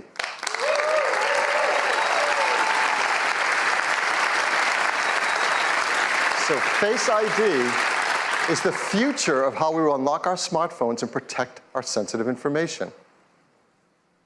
To make Face ID possible, it took some of the most advanced technology we have ever created. And much of it is packed right up here into this tiny little area at the top of the display. We call this the True Depth camera system. And it is made up of incredible state-of-the-art technology. There's an infrared camera, a flood illuminator, the front side camera, and a dot projector. And that's not all. There's also the proximity sensor, the ambient light sensor, the speaker and microphone, all packed into this True Depth camera system area. It is amazing. And here's how it works. Every time you glance at your iPhone 10, it detects your face with the flood illuminator, even in the dark. The IR camera takes an IR image. The dot projector projects out over 30,000 invisible IR dots.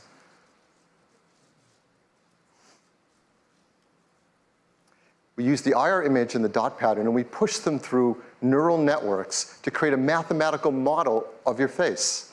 And then we check that mathematical model against the one that we've stored that you set up earlier to see if it's a match and unlock your phone. Now, this all happens in real time. It all happens invisibly. You don't see these things going off. It's incredible. It just all works and all happens. To create Face ID, we worked with thousands of people around the world, and the team took over 1 billion images. And with that, they developed multiple neural networks to create Face ID. And to process the machine learning in Face ID's neural networks, we built Apple's first ever neural engine. Yeah, this is a big deal. In our pockets, in our phones, is an A11 Bionic chip with a built-in neural engine to process face recognition.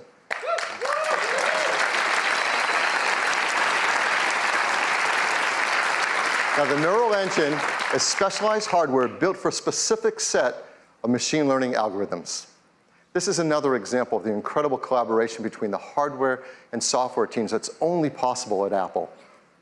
The neural engine is a state-of-the-art, ultra-fast processing system. It uses our highest density computing ever. It's a dual-core design. It can perform over 600 billion operations per second, and it's used to the real-time processing of Face ID recognition. But for all of us, it's just super easy and fun to use. When you set up Face ID, you just follow the on-screen instructions, and it tells you how to move your head around in the camera so Face ID can recognize your face. And that's it. You do that once when you set it up. And Face ID learns your face. Even if you change your hairstyle, you decide to put on glasses, you're wearing a hat, or you do it up any way you do it, Face ID learns your face. It learns who you are. And it adapts to you as your face changes over time. Let's say you start to grow a beard. It works in day, it works at night. Now, the teams worked hard to make sure the Face ID can easily be spoofed by things like photographs.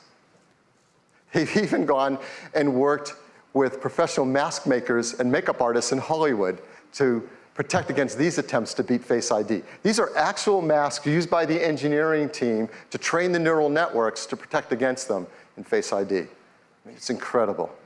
The teams worked hard to protect your face data. Yes.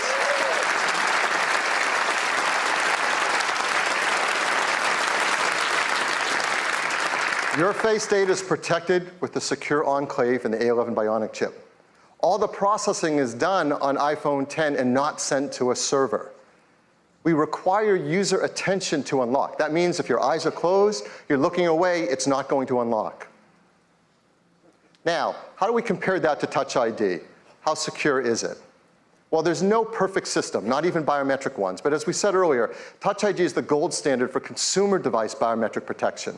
And the data for Touch ID has been 1 in 50,000, meaning that the chance that a random person could use their fingerprint to unlock your iPhone has been about 1 in 50,000, and it's been great.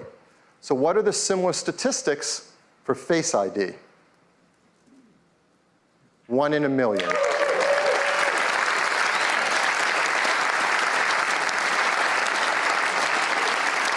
The chance that a random person in the population could look at your iPhone 10 and unlock it with their face is about 1 in a million.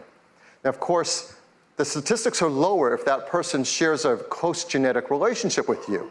So, for example, if you happen to have an evil twin, you really need to protect your passcode, your sensitive data with a passcode. Hopefully you don't. Face ID also works with Apple Pay. So to pay for things, you just double tap the button on the side, you look at iPhone 10 to authenticate, and hold it near the payment terminal to pay. It's that easy, fast, intuitive, simple. Face ID also works with third-party apps. Third-party apps already support Touch ID, and they'll work with Face ID. So apps like Mint, 1Password, eTrade will all work with Face ID. So Face ID, it's face authentication for unlocking your iPhone and protecting your sensitive data. It uses the innovative TrueDepth camera system. It's trained with neural networks. It's easy to set up. It learns your face, and it adapts to your face over time. It's aware of your attention. It works with Apple Pay, and it works with third-party apps. This TrueDepth camera system is incredible technology, and it's going to enable so many great new user experiences. The first one, of course, is Face ID. But the team decided to create another great experience with it as well. This is a fun one. It has to do with emojis. Now, we use emojis to communicate with others and to express emotion, but of course you can't customize emojis. They only have a limited amount of expressiveness to them. So our team created something called Animoji. These are animated emojis. These are emojis that you control with your face. Animojis track more than 50 facial muscle movements. They've been meticulously animated to create amazing expressiveness. You can just watch this, can't you? The way you create and share Animoji are right from within Apple Messages. You said a little late. Where are you? You can pick from a dozen different animated emojis to share and express whatever you want to express to your family and friends.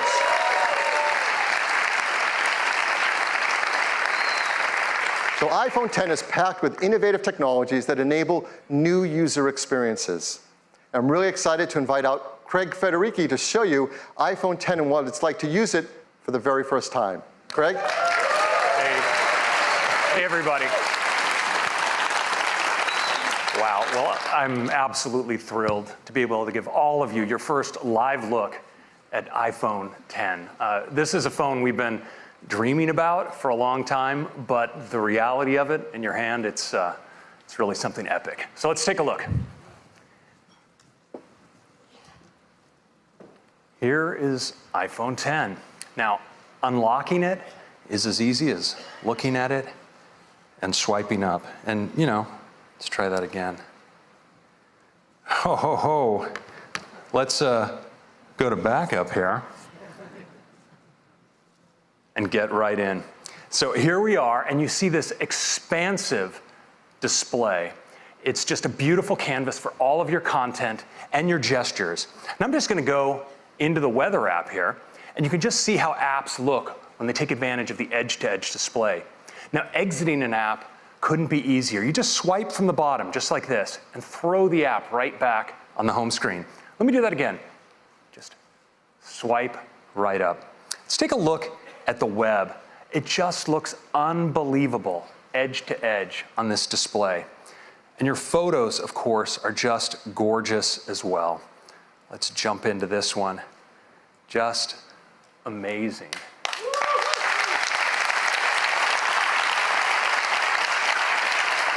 Now, video, of course, is unbelievable on the Super Retina display. It looks great in portrait and in landscape.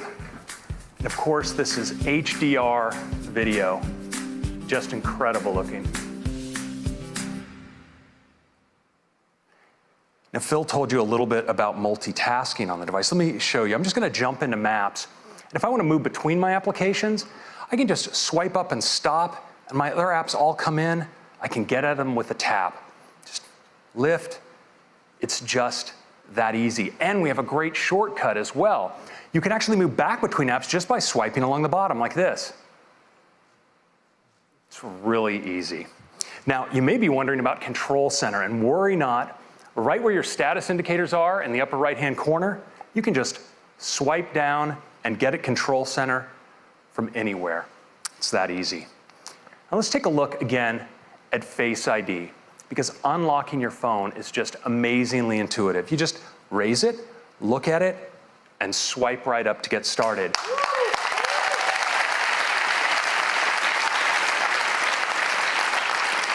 But now it's also incredibly fast, so I'm just gonna do that again.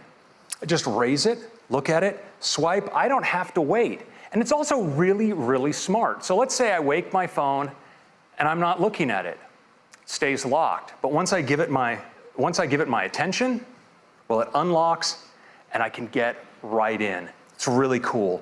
Now, Face ID is also great for Apple Pay. So if I'm at the register, I can just double click on the side button. I'm authenticated, and I can get in just like that. Now, the True Depth camera behind Face ID isn't just about authentication. In fact, we've extended ARKit with some incredible new face tracking capabilities that provide a whole new class of augmented reality experiences. Now, we've been working on one with Snapchat, and I'd like to show it to you now. So I'm gonna launch in. You see it builds a mesh of my face, and now I can just select a mask.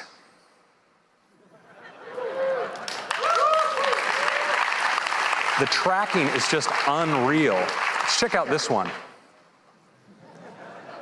Now look at the detail over the eyes, the incredible metallic reflections, the quality of the tracking, it's just stunning.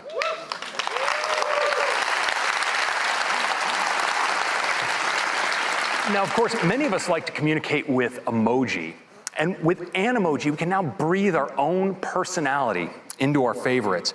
It's available as an app right inside of Messages. I can just go right in here, and it immediately starts tracking me.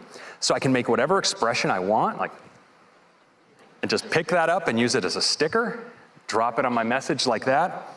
We also let you manipulate these in full screen. You can audition your favorites, and there's some really great ones, like the kitty cat. He's so expressive and ferocious. It's a happy puppy. Check out the physics in the ears. The pig. We've got a chicken. And the unicorn, mythical creature, favorite of the startup. And yes. If you were by chance wondering what humanity would do when given access to the most advanced facial tracking technology available, you now have your answer. Now, these can be so much fun, you're gonna wanna share them. And fortunately, we let you record messages. I'm gonna record a message here for Tim. Hey, Tim, I'm not sure what the protocol is here, but I'd like to call dibs on the fox for my favorite emoji. Which one do you like? Hey, Tim, I'm not sure what the protocol is here, but I'd like to call dibs on the fox for my favorite emoji. Which one do you like? Now, you can send it with just a tap, and it appears as a looping video right inside the transcript. If we're really lucky for our grand finale, we might just get a response back from Tim. Oh, here it is. Let's take a look. Take me to your leader. Wait a minute, Craig. I am your leader. Let's wrap this thing up.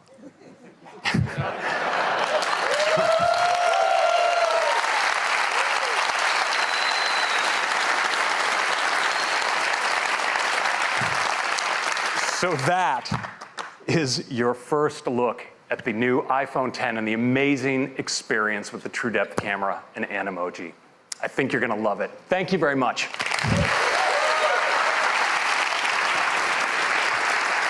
Thank you, Craig. Now let's talk about the amazing cameras in iPhone 10. iPhone 10 has dual 12 megapixel sensors, dual cameras, both a faster sensors, wider sensors, just like in iPhone 8. There's new color filters, new deeper pixels. There's an f1.8 aperture on the wide-angle camera, and a faster f2.4 aperture on the telephoto. So that lets in 36% more light to the telephoto camera. But the big news on the camera on the iPhone 10 is that it has dual optical image stabilization. That means there's OIS on both the wide angle and the telephoto lens. That's a lot of magnets moving around in a very small space, but it helps with compensating for handshake, and to take better photos and videos in low light. There's also a better quad LED two-tone flash that has twice the uniformity of light on our subjects. So let's look at some photos taken from the backside camera on iPhone X. This is absolutely beautiful. Great dynamic range, detail, low noise. This is a beautiful photo. The textures are simply stunning. Now there's zero shutter lag, and that helps to freeze motion so we can get a photo like this. Look at that blue sky with low noise. It's absolutely to die for. The OIS delivers low light performance, so now you can get incredible low light images like this with the telephoto camera as well as the wide angle. And iPhone X is fantastic for the portrait mode feature that we all love. With iPhone X, you can get great portrait modes, especially in lower light. And iPhone X supports the brand new portrait lighting feature as well. That's, again, a photo taken right off of iPhone X, not retouched in any way, with a stage lighting effect dropping out the background.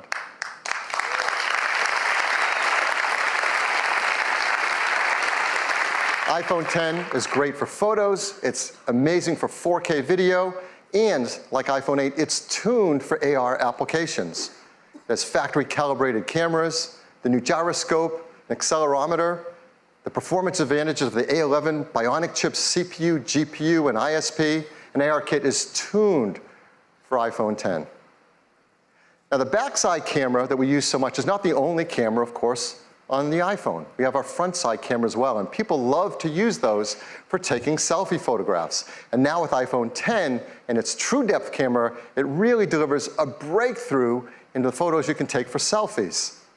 Because now with selfies, you can take portrait mode photos as well. And it also supports portrait lighting, all through the front side true depth camera.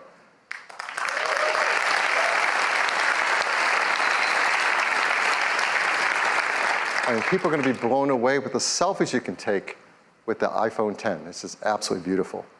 Of course, everything we've seen is powered in iPhone X by the amazing new A11 Bionic chip.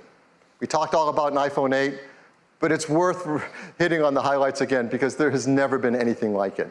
A 64-bit, 6-core design, 4.3 billion transistors, 2 high-performance cores, 4 high-efficiency cores, our new second-generation performance controller that uses all 6 cores at once, our first Apple-designed graphics processing unit, the brand new ISP that improves autofocus, the video encoder that does real-time motion analysis while you're shooting video, the neural engine, and of course, the secure enclave to protect our Face ID data.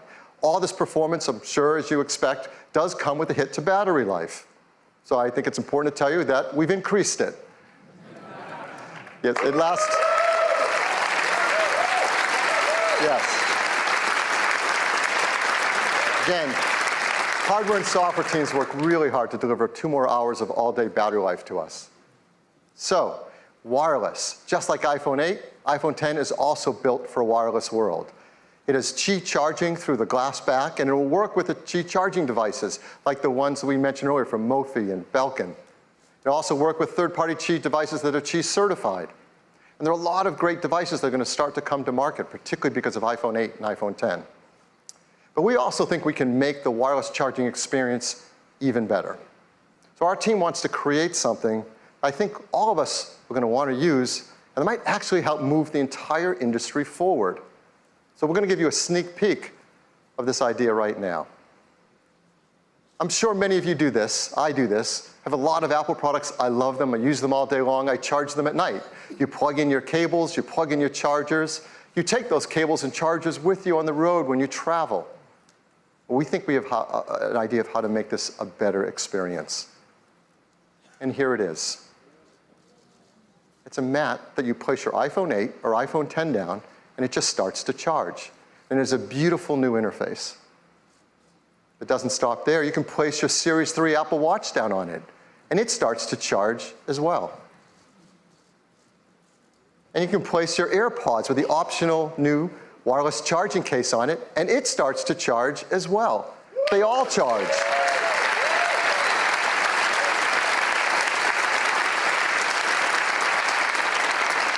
This system has a great interface They intelligently work together and communicate with each other to manage the charging through one more efficient charging system. This is not possible with current standards, but our team knows how to do this. We call it air power.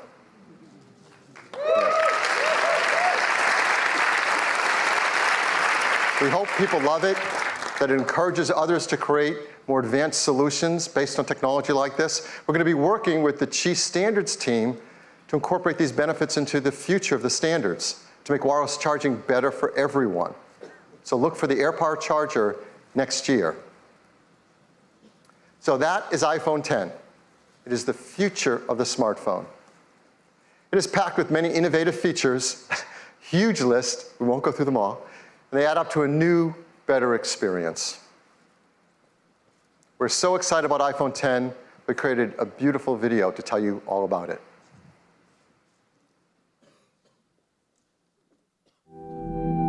For more than a decade, our intention has been to create an iPhone that is all display. A physical object that disappears into the experience. This is iPhone 10.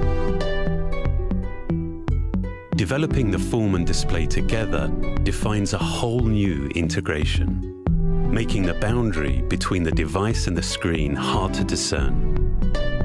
The custom OLED panel was engineered to fold and seamlessly combine with the external surfaces. Mechanical buttons give way to touch and gestures. There's no home button. A single swipe takes you to the home screen. A more responsive touch system means the gestures in iOS 11 are more fluid. The polished stainless steel band reinforces the water-resistant all-glass design. This new glass formulation, the most durable ever in a smartphone, enables for the first time wireless charging. Our new True Depth camera system, contained within this tiny space, uses extraordinary depth sensing technology to let you unlock your phone with a glance. We call this Face ID. It maps the unique geometry of your face with over 30,000 invisible dots. This data is analyzed by the neural engine on the A11 Bionic chip, the first of its kind. Your iPhone now recognizes you, even in the dark, and will adapt to your physical changes. This makes your face your secure password. So with just a look, you can authenticate your phone or use Apple Pay. The True Depth camera also enables new experiences, like bringing emojis to life by mapping more than 50 facial muscles in real time, so you can be happy or sad or cross. Both the front and rear-facing cameras now have portrait mode, and for the first time you can actually define the light in a scene. Based on fundamental photographic principles, portrait lighting produces the effect of real studio lighting. On the back, the dual camera system is completely redesigned. It's made even smarter by the A11 Bionic chip. With machine learning, the camera detects elements in the scene to optimize the image before the photo is even taken. The camera we use every day now delivers so much more. And as iOS becomes the world's largest platform for augmented reality, it will redefine what's possible. This is iPhone 10.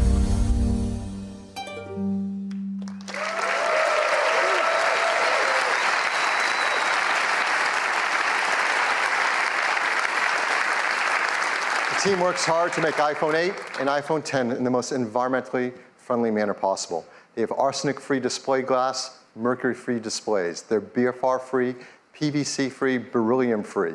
They're now made with a low-carbon process for their aluminum design, and they're highly recyclable with their materials. We're really proud of that list, so I like to say it every time. iPhone 10 also comes in two configurations, 64 gigs and 256 gigabytes. It'll be priced from $999. You can order it starting on October 27th, and they'll begin to ship on November 3rd. So this is the future of the smartphone shipping this year. So this is our lineup for the holidays. Now, every year we say it's a great lineup for the holidays, and it is. But this year is really special. It starts with iPhone SE, iPhone 6s, iPhone 7, the new generation iPhone 8, and the futuristic iPhone 10.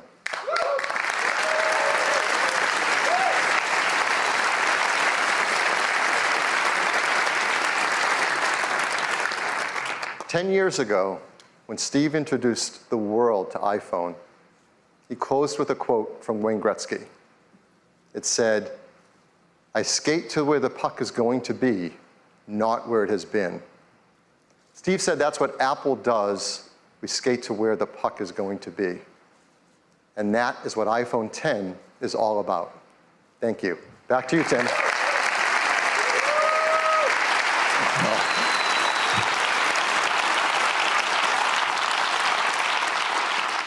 iPhone 10, this really is the future. And we've made a great, fun new ad that I'd love to show it to you. Every time you call on me, I drop what I do. You are my best friend and we've got some things to do.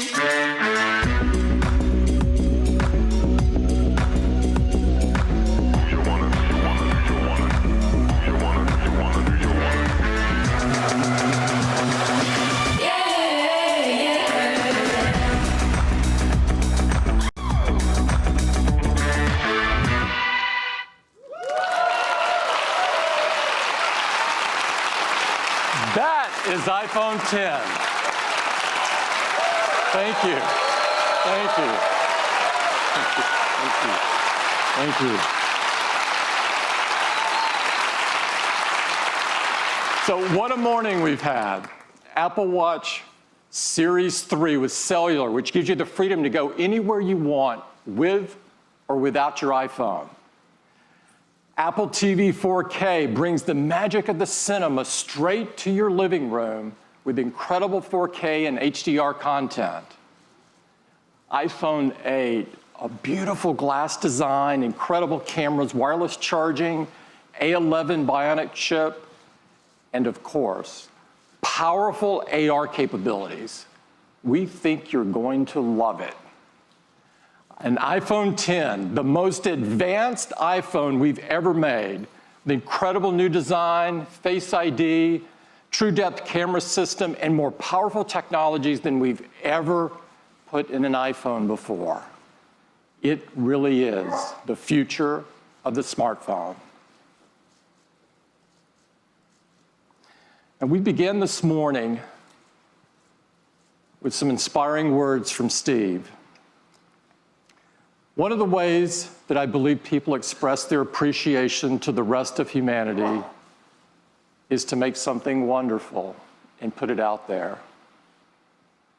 We work really hard at Apple to create wonderful things, and we hope you love what we've introduced today. I think Steve would be really proud of them.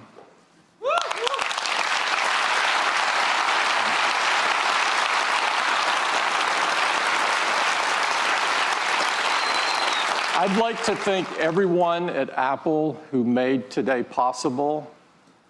I'd like everybody in Apple to stand up that are here representing their teams from hardware and software and services. Please stand up, and operations. Our amazing retail employees.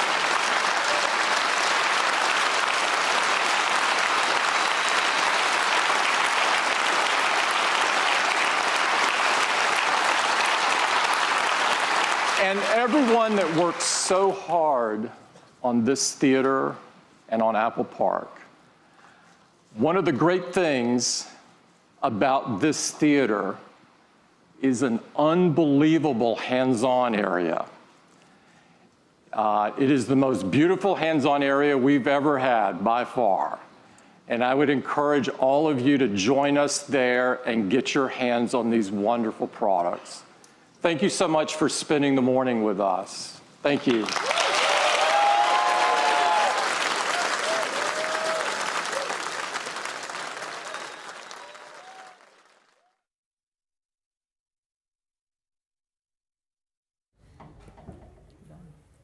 So what does this mean, guys? Essentially, if you sold one kidney off for this phone with this lovely portrait mode and dual camera, and another one for a slightly sleeker looking version of it, the 7 and the 7S, well, it's so 2000 and late, because now you have to sell, well, a lot more to get the rest of them. You forgot the watch. The watch. What do you have to sell for that? Yeah, man. If you picked up the watch, because I know, especially guys with Amazon and in India, especially, let's be as to what it was in India. The Amazon, the fire sale deal day or whatever just happened, dropped that watch price to so much, to 24,000 with an Amazon Prime subscription. Won't those people be dreading their purchase right now? Absolutely. But it's interesting, it's very interesting, guys. Azman will be live blogging. He'll continue live blog. We'll give you guys a little bit of a recap as to what happened at this event from what we just saw. Essentially, there was, of course, let's take it one by one. We'll get some tweets going as well from around the world, get some nice reactions going, and your Facebook comments as well. I'll take them on your phone, because although the iPhone 10 or the iPhone X, whatever you want to call it, has 70% better battery life, well, my iPhone 7 is going off in the next 10 seconds. So that's just a disclaimer, but I'll tell you something, and this is the biggest standout. You have a Samsung Note 8 right in front of you right now, with a fantastic bezel-less display. I've seen how crazy those Super AMOLED videos are on this screen. What happens with this iPhone? Because it didn't look like it was bezel-less. Yes, they removed the physical home button, but the top had that ugly bezel on top. What happens with that? So it looks really ugly, and it looks like a tape stuck on the front. And what they should have done is started the screen below. Yeah. The true depth sensors, what they have, instead of cutting it in between. So that will obviously be a hurdle for many of those who are looking at the video and constantly see a cut on the left or right. Yes. So it's not that immersive display the way Samsung's been pitching it. And in fact, it was uncanny, right? A lot of these things, let's go one by one, that induction wireless charging is something you guys have been using for a while, for a long time. And it does come with its quirks, with its flaws. Yeah. It might not be as fast as the rapid, fast display like OnePlus and Samsung's been, waxing lyrical about. Yeah. It takes almost 6 to 7 hours to charge a phone. Right. On a wireless charging pad. Though the Qi standards have improved, like second and third generation, but still it's going to be a challenge in terms of competing with Samsung and OnePlus of the world, which charges your phone, like 70% phone in 30 minutes. So then going back to that display, I mean, is there, who's doing it right? There is no way to get rid of that top band. That's what all these hardware manufacturers are struggling with. I mean, whatever our sci-fi interpretations were of these futuristic mobile devices, they're all screen. We finally reached that now. Apple is on board. Samsung was already on board. But this is that last bit that we are struggling with. This bit on the screen where all the camera and all the sensors are housed. Who's doing it right? I think if you look at Mi Mix 2, which was launched this week, so they have the camera on the bottom, and they have the complete thin bezel on the top. So from front, it looks like it's 95% clean. Right. And the bezel is almost similar to this. So they don't have anything on the top. They are doing it right, pretty right. Other than that, I think this is still a good jump from what we are at. Do you think it's going to put consumers off the fact that, this is probably, it's only when you're looking at videos or when you're looking at your pictures, all that you have a gorgeous screen, but you have this little bezel that's remained. Do you think that's going to put consumers off, or are they going to live? I think it's going to take a lot to put Apple customers off, but this is going to be a little weird. I do agree with him. I think there's going to be a few quirks, especially as with all the apps and services that they're pushing right now. There are going to be some, strange experiences in between. So just the overall design of it, did you think it appeals? Does it stand out as, is Apple back on the top when it comes to the overall exterior design of the phone? Could you say that? I think the iPhone 8 Plus design was better. Yeah. Glass on both, and it looks a little subtle. This is much more thick accent, and if you look at the top notch, that is the most turn off of the design. Right. Yeah. Yeah. And do you think the S8, does it stand instead in terms of design? There used to be a time when these phones were initially coming out, when the first iPhone, if you go back all the way then, Apple's hardware design was always on top, and everybody else was playing catch up. Now do you think Apple's sort of set that bar again that high, or is it going to be Samsung's just as good? No, both Samsung and Apple are so vertically integrated. Only thing is Samsung has the display, right, this division, whereas Apple does not have that, and Apple has to depend on Samsung. And if you look at Samsung display, they have edge curved, right, whereas Apple's display is not edge or curved. So there is usability factor to it as well, where you can use the edge to have quick shortcuts. Right, we can even show that towards the screen so the viewers know exactly what you're saying. So it's the edge where you can use for quick shortcuts for different applications, for music control, for quick calling and stuff. So this is a differentiator in terms of full display. Which, something is, well, everyone says it's the demise of BlackBerry and BlackBerry handsets. Well, BlackBerry had some fantastic touch bar sort of functionality when it came to stuff like that. Apple again hasn't opened that up.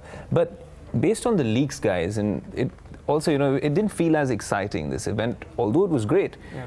The issue being that all of it felt like a sense of deja vu, like we knew everything. That's interesting you say that, the deja vu, because when I saw it with the metallic accents around, I actually felt this is like a throwback to the first. Yeah. Which is something it's almost as if it's almost as if you're commemorating, the initial design, and you're trying to bring that back in a way. As in, it's kind of, you're rebooting that whole sort of series. And I couldn't quite shake that. So, is it... It's easy to sort of fixate on the glass and the other things, but is this deliberate? To what extent? And if it is deliberate, is it a wise move to really take one step forward and perhaps 10 steps back? Do you think it's something that users, Apple fanboys as well? Also, the fact being, Neil, that let's look at the price points. You have the iPhone 8, the iPhone 8s, and then you have the iPhone 10 now, right? Which is their the poster boy for what the future of Apple technology is supposed to be. What does that one come at? $699 for the base model. You get all in 64 gig and 256 gig. Interesting play there as well, because either you buy the 64 gig or you spend a lot more, which we don't know the exact price on right now, on 256 gig. Yeah. So that's $699 for an iPhone 8. Yeah. For an iPhone 8s, you pay $100 more, right? So that's around $799. And then if you actually, this is exactly what was predicted, the $1,000 or $999, the $1,000 iPhone being the iPhone 10. Right. So I have an iPhone 7. If I picked up an iPhone 7, let's be honest, and I go line up outside that lovely, Apple store in Manhattan, and I'm waiting in the line, what do I buy? Even if I have the money, one being, hey, this one, the 8 and the 8S, 8 and the 8 Plus to some extent, well, they're going to be ordinary in comparison to what that 10 can do. And even if I can afford the 10, will there be enough supply? Right. So I think it all depends on what model you're currently on. So if you're on iPhone 6s, this would be a really good upgrade for you. Yeah. If you're going to iPhone 8 Plus.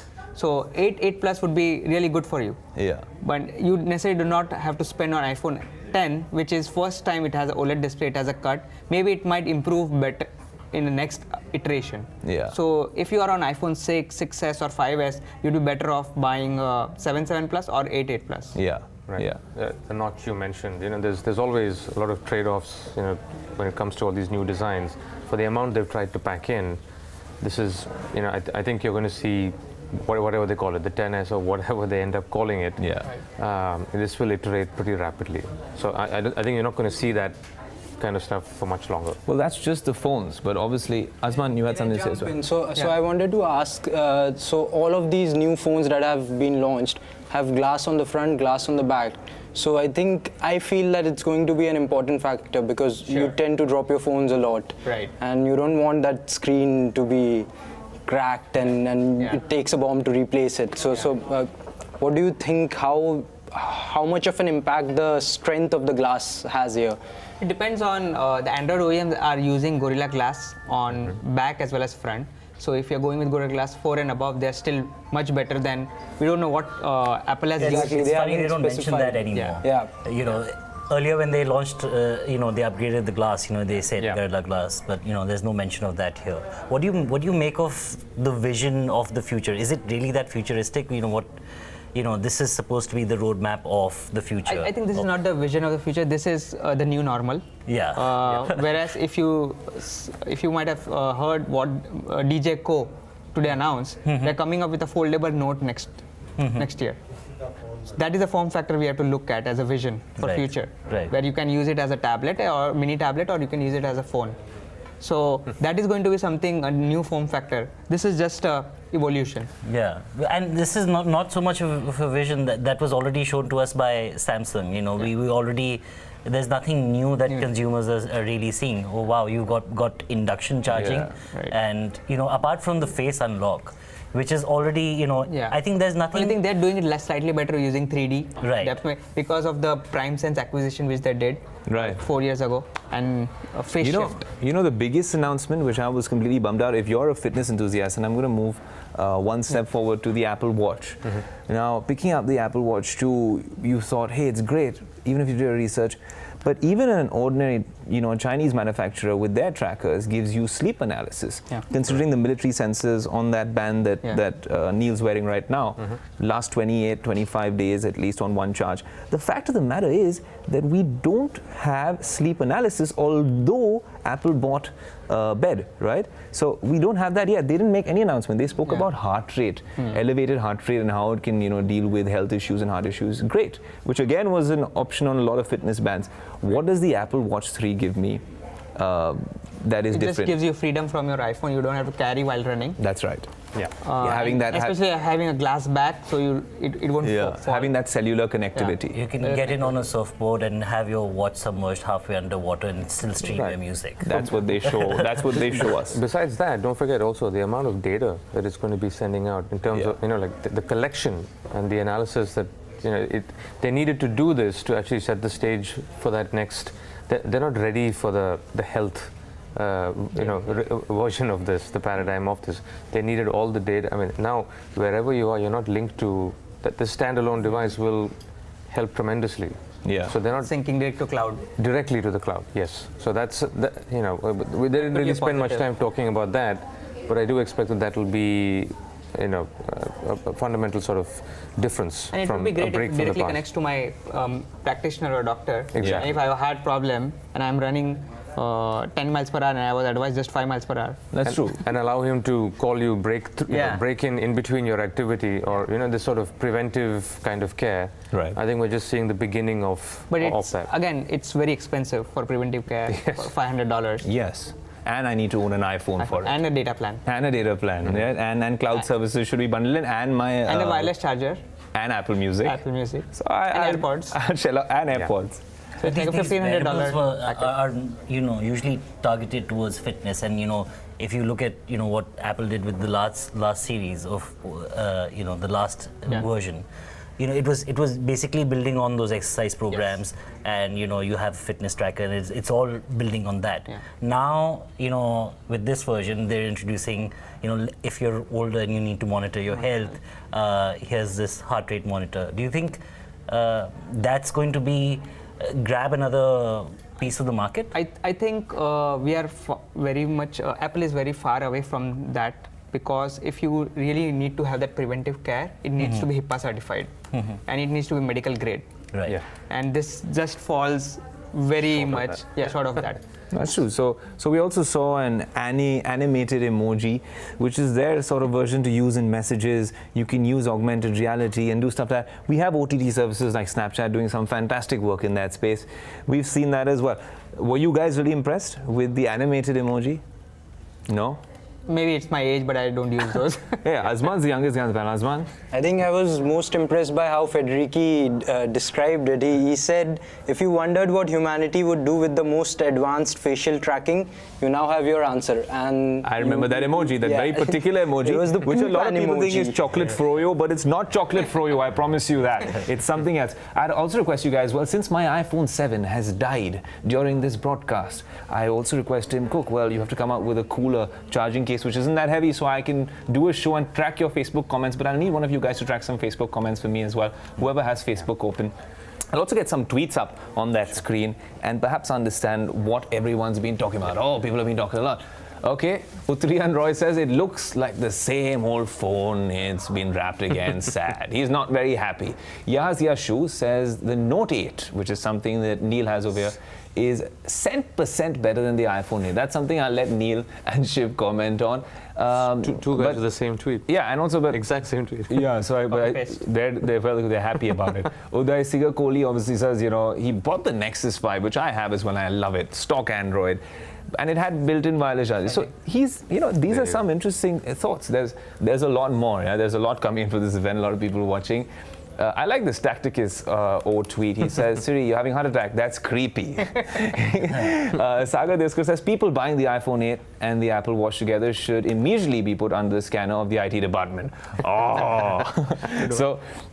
And also link your Aadhaar card if you're here in India. Love watching the Apple TV presentation on my Chromecast, says Akhil Taneja. The next one's going to come with Amazon Fire TV 6. So from the tweets that we have out there, from all over the world, well, it seems like people want as pleased. So it wasn't just us. We thought it would be a lot more blockbuster. Yeah. Come on, they didn't even have Sia or Alicia Keys, no one performing. We thought there'd be one performance that we could watch.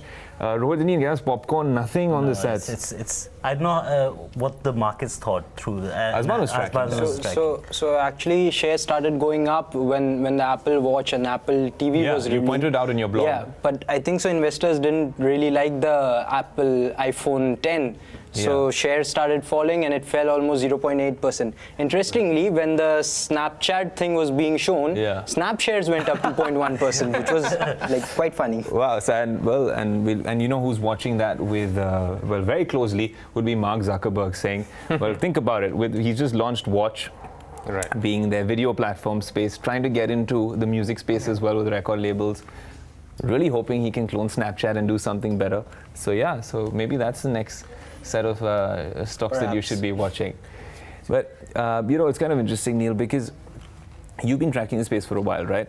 Now I'm going to come to the main point. Obviously, there was also an Apple TV announcement, but it's not very relevant for you in India because Apple TV didn't really take off over here. You're getting in 4K now, but we weren't even in the initial countries. Yeah. The iPhone 10 comes only in November, right? To the world. I don't think India is ever in the first set of countries for the last 10 years we've seen. At least the cycle has narrowed from 3 months to 1 month. Yeah. But with iPhone X, it's uncertain. Until they actually start letting them manufacture phones in India, maybe, or if that won't happen. Or Apple stores. Look at those Apple stores that they came up with. They were some really cool stores. Yeah. Town halls, apparently. They're not stores. It's not town squares. Town squares. Architectural marvels. They are going for the iconic sort of, not just a different experience. Now you have to. They are a tourist attraction wherever they are around the world. But I like how they've kept it clean and neat and nice, transparent glass-like retail stores. So I think people would like it. It would be a good experience. It's the kind of premium experience that Apple claims to offer with everything. And there are already similar concept stores from the APRs, the Apple Premium Resellers. Yeah. So they're also franchising it in a similar design. I need language. the Facebook comments. But with a quick show of hands, once Rohit's going to show me some Facebook. Oh wait, but we have a very, very interesting development. One of your colleagues from Counterpoint's actually joining us. Oh, great. So Jeff Fieldhack is joining us on the phone line. Jeff is at the event. He was at the event from the beginning and he was tracking the space. Jeff, thanks so much for joining us on BloombergQuint. Oh, pleasure to be here. All right, Jeff, I want to start by asking you, what was the mood like? Because we were tracking the event over here as well. We couldn't fly down to Cupertino. But what was the mood like at the event? Was everyone as excited as they were perhaps in the beginning at least? Oh, absolutely. I think it was also a combination of not only, a 10th anniversary edition, but it's also the new campus and the new Steve Jobs Theater. I think that actually added a lot to the overall production. I mean, Apple's always got big productions on their launch events, but it seemed extra special since it was at the new campus. Right, and was this exactly what you were expecting? Because we were all discussing it, Neil, Shiv, me, and our team. We all said this was, well, exactly what the whole leak said. Everything from the price to everything in that code, it's essentially what that leaked code spoke all about. Yeah, I think that's as people are kind of looking at the devices right now and seeing it. There really wasn't anything new on the phones side that wasn't already out there. I think there was a little apprehension of exactly what the cost would be and what carriers would charge. But absolutely, there were no last minute surprises. Right, Neil's essentially what Jeff's saying is exactly what we were saying. I mean, essentially that excitement wasn't there. Jeff, if you're still with us, could you quickly, very quickly disclose what phone are you talking to us from right now? Right now, I am on a Samsung GS8. On an S8. Would you be happy to pick up one of those iPhones, and if any of them, to replace this one, which one would it be?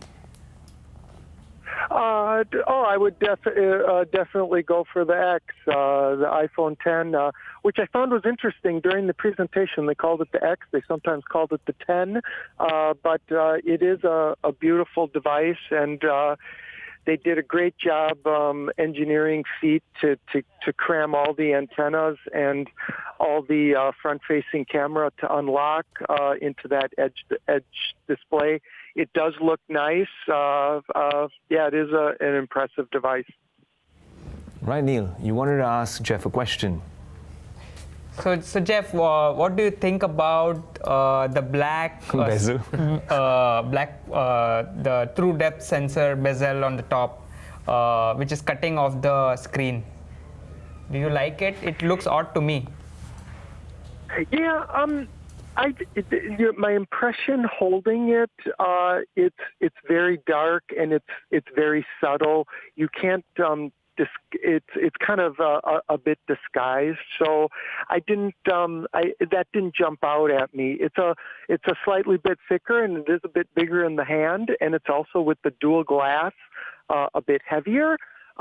Those were actually the bigger impressions that I had than the equipment and the IR and the various cameras in the front. Right, because we were watching it from here distance, and what we could see when a video was running, there was a black cut in between the video, which was looking really odd on the left. Yeah, I didn't quite. I didn't get quite that impression holding on to it, but it may be a bit more subtle when it's actually in the hand. Okay. All right, Jeff, thanks so much for joining us. And, well, if you do get some nice visuals of that hands-on experience that Tim was talking about, do connect with us on Skype. We'd love to get those visuals whilst you're experiencing it firsthand as well. Thanks so much. But, Neil, essentially, I need now with a quick show of hands, all of you guys, all of us own different phones on this panel. Would you give up that phone in your pocket? First, tell us which phone you own, and then would you give that phone up for any of those phones? If any of them, which one? I have the OnePlus 5, and at this moment in time today, no, I would not give it. Why? I'm not sure. Several reasons. I mean, this is value for money. Or that dual SIM. I mean, I can go on and on. There's several reasons why this works better in India, perhaps. But it's different. If I was living in the States, I'd probably give you a different answer. But living here, no, doesn't quite do it for me. Neil, you have to, first, full disclosure, both phones. How many phones? He's the opposite of Apple fanboys. One phone lasts for 3 weeks because I get a lot of test devices. So this is Huawei P9, but this is the only phone which I've been using for almost 6 months as one of the primary devices. But this is the new Note 8. I won't replace the Note 8 for any of the new iPhones. But maybe just to try, I would be interested in iPhone 10. But I won't pay for it. You won't pay for it. Somebody just hands it to you. Yeah, it just exactly. It just the box just falls down right in your hand. Rohit, okay, me. I'm one of those guys who's already feeling bummed out that I purchased this phone. But then that's that sort of pang that you always get with Apple, because every 6 months to 1 year, there's something that comes out. People who bought the iPhone 6 were the luckiest dudes out there, I promise you guys, because from the 6 to the 7, till today, people can fool people saying, yeah, it's the same phone, 6, 6S, 7, same phone. It looks the same. And well, I know a lot of people. There's another interesting one. I'm going to come to Rohit, and I'm going to come to that point. Rohit, quickly. Would you sell that dinosaur or phone that you have? Yeah, this is the OnePlus One, and I'm still holding on to it. You need upgrade. But if I do upgrade, I'd still upgrade to an Android phone. There's nothing that was so spectacular about. Yeah, I mean, if I use Neil's logic, if this iPhone 10 magically fell down in my lap, then I would love to use it. No, I'd still pick the Note 8 or the S8 over. But that bezel, man, it was a big put off, because I think this is what an immersive display is, and that wasn't. Azman is our Android. I'm a Zook Z2, and I like Android. Also, I can't ever afford the iPhone 10, so no. Too costly. Interesting, yeah. But I think only one of us seems to have a lead on the 10. I don't know who that could be, but yeah. And especially if they connect us to Jeff, at least he can show us some visuals of what that phone looks like. But no, Rohit, we've seen it. We'll try getting as many reactions as we can. If there are any more tweets, please put them out. We'd love to take them on as well.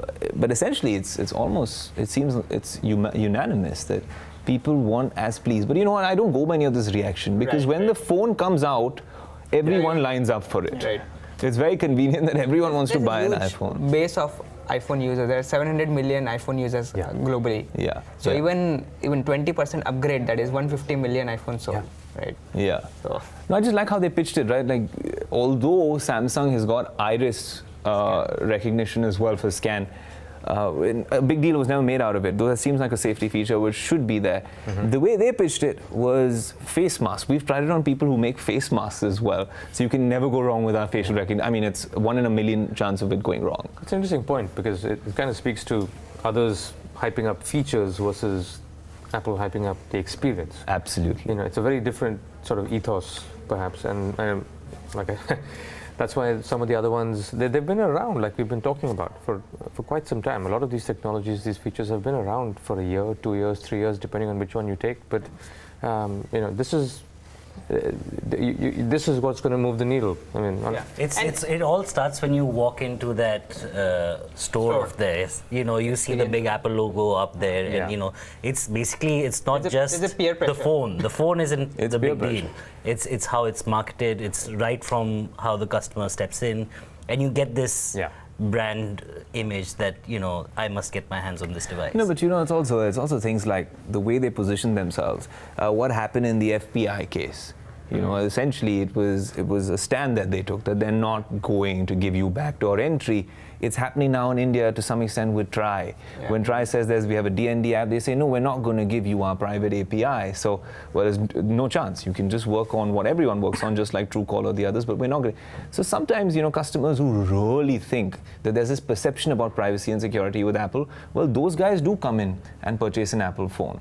How safe they are, we don't know. But in terms of what the company's stand is, I think that's another reason a lot of people purchase these phones. Not the price-conscious guys. Guys obviously can shell out that much, $700-800. Right. But when they're in the market, why do people purchase an Apple phone over a GS8 or a Note 8? I think it's similar to people buying Audi or Mercedes, right? Because they want to have that brand and show off. Still, there are a lot of consumers who have never experienced iPhone. Right? And India has 95% of the installed base is Android. And there is a huge opportunity for Apple to make them upgrade. So either it's via cheaper iPhones, like iPhone SE or iPhone 6, which are still selling. And the SE2s, no talk about it till now. No. And that's a universal sort of that conspicuous consumption. It's that over. Consumers seem to be placing a premium on that over any real utilitarian value that it may have. And it's the same whether you're in the US, to Japan or in India or some other emerging market. It seems to be an aspirational thing for that, you want to show this off. It's not, no one's really talking about how much you're using the device for. Yeah. So that seems to be a pretty universal phenomenon. And a lot of time it's more of a social pressure as well. In some markets it is, but in US everyone has an iPhone, almost, right? So there's not much out there, but there is more of a network effect there. Because other has iPhone, so I need to be on iPhone. Now this is a special moment because my phone's gone off. I need you to open our Facebook feed. So I just want to make sure we can address some queries. But the Facebook Live, and we are live, and we will be taking your comments in because my iPhone has given way. But okay, here we are. We have some of your live comments coming in over here. Vivek Mickey says, I'll buy iPhone 10s next year, whatever it's called. So there's already people making their buying decisions. Well, Mrugank has a nice long comment, which is an interesting one. I'm going to read it live. He says, the iPhone 10 was called futuristic and not really a phone of the future. For sure, iPhone 10 will get better features and cheaper rates next year. So the choice would be iPhone 7 for people who don't have an iPhone and an iPhone 8 for upgrades and the 10 for folks who can really shell out that money. So we discussed this, and I find it very interesting because essentially we're just going to just refresh some of these. I think the feed is just stopped. But it's kind of interesting, right, Rohit? People in India always look at, we're so price conscious, we will look at the previous version of the iPhone to see how much it's fallen. I think this phone that I'm holding in my hand fell down to $549 in the US with that last slide. So it's already become, I think, nearly $120, $150 cheaper. And you get to have pretty much the same experience, and that's why people will go ahead and buy an older model. No, and I think that's something that everyone does. Even the Flipkarts and the Amazons come up with these really cool sales on the previous models. But then Apple also has a way, right? Shiv, essentially, eventually when they're rolling out their iOS updates, at some point they put you in the dark if you have an older iPhone. So there is a cutoff always. But that's something that they consciously do. What I like to call a gentle nudge. Face the consequences. But was it interesting? I mean, considering you track the services space so much, do you think there wasn't much of an announcement when it came to Apple Music or the cloud services or anything, or is that something perhaps they'd be looking at later? Yeah, I must say that's something I was a bit surprised. But I know this was a very iPhone sort of hardware-focused perhaps event. But I did think there would be more discussion around. They did talk about AR, but I thought there'd be a more focused discussion around this. I did think there would be, more concrete sort of conversations around the Apple TV, the content partnerships, and things like this. So it didn't quite happen. It was sort of on the periphery. It was mentioned, but not enough detail on much of it. So it's coming. Just the question is at how far out are we? And the other thing that never happened was no discussion about sort of the service portfolio or the mix between what's available in the US versus the rest of the world. We didn't touch upon that at all. Right. We also have talking about that AR portfolio, or having this new device that's they talked about the hardware is really capable of handling AR. Yes. The cameras are upgraded. It's all better suited geared towards AR, and there wasn't really too many demos of what they had in mind and really show off the capabilities of the phone. Maybe that would have worked better than made. I think they just got one developer out there, but I think due to the limited time they have, and they have to wrap it up, they're very disciplined on that. So maybe they could have gotten more developers. Since you guys are talking about AR, there's a lot of tweets that we have on here. I'm going to pull them out. And then there's also a question by Santosh Gadam. Santosh Gadam says, is it recommended for Android users to switch? He says, I'm using an iPhone 5s still, and that's what you guys are talking about. And now they're forcing me to update to iOS and then make it use less. Do you think it's a market strategy that they are making their own Apple devices unsuitable now? Any thoughts? This is the same question that I posed to you earlier. So yes, Santosh, we feel you. Well, but you got to decide which one you're actually buying, man. But your earlier question on, is it recommended for Android users to switch? Now, this is a good question considering both of you guys are on some form of Android. Yeah. It depends on how power user you are. If you're a power user, don't switch from Android. But if you're a light user and you're going to use the same 3 or 4 hygiene apps, switch to iPhone. Okay. Well, you think so as well? I would agree with that. Not recommended to switch. Not recommended to switch, and unless you're buying into the full services package of Apple. Because unlike even a year or two ago, there is tremendous momentum even on the Android side. So if you're already not locked into that ecosystem, but if you're already a part of that, I think you're going to get very similar experiences. There's no You know, I mean, okay, the AR is okay, a differentiator maybe, but not here, not yet. Now even Android has AR. Google has announced It does. AR core, which That's true. AR core, which will be Air core. So that'll come too. Yeah. But my point is that the Android side is also iterating much faster than it used to. So there isn't. Way ahead in artificial intelligence. In some ways, yes, way ahead as well. Right. So I don't see. Google now is much more advanced. It will also be interesting to see how AI runs on the new A11 chip that they've launched. Right. They're saying that the neural engine can perform 600 billion operations in a single second, which is quite impressive in a way. That's true. Since you guys were talking about augmented reality, we had those tweets on augmented reality. And I think it's an interesting thing, right? With the AR toolkit, we have a piece on BloombergQuint.com, which Azman's actually penned down about how developers are actually playing around with the augmented reality toolkit. Let's look at some of these ones, right? Aura Deluxe says the Apple doubles down on AR. Can't wait to see all the great, content to come. And the first iPhones created for Kathy Hack seems very pleased by it. Lily Allen says this AR shot is pretty cool. I think she's referring to the same AR shot that we were talking about. Is it the one where he was playing around with his face? I think that was an interesting one. AR demos are cool, says Gartenberg, but not seeing the real use cases. Ex-Apple for most use, fanboy and ex-Apple employee. Really? Oh, because we've curated some of the better tweets. But that's interesting. His point's interesting. AR demos are cool, but not seeing the real use cases for most. What is the use of AR really? Is it a technology of the future? Is it everyone trying to just get a foot in over there saying, boss, let's do this? It's a battery hogging technology, first of all. Yes. And the real use cases actually will come in mixed reality, where you are in creative design process, where you're trying to design in 3D space. Right? Yeah. Or you're performing surgeries. Yes. Those kind of applications. But on phone, you're not going to perform surgery. Yeah. You're not going to design a bike or something like that. So you'll need really those Halo devices. Yeah. The dedicated hardware, which was also rumored for this event, but never showed up. So. But on a lighter note, I would say the 3D scanning, right? Arya stock would beat that from Game of Thrones. Because she has many faces, you know.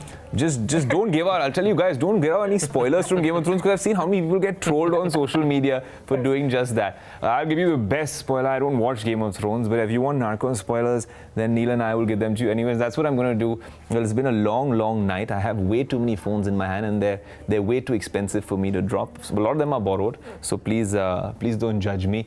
But yes, you know, we essentially wanted to do this because we didn't want you to watch this event alone. I told you earlier, Azman was live blogging. Well, we had our social media team up out here. We had this whole mini Cupertino sort of office set up. Rohit's been with us.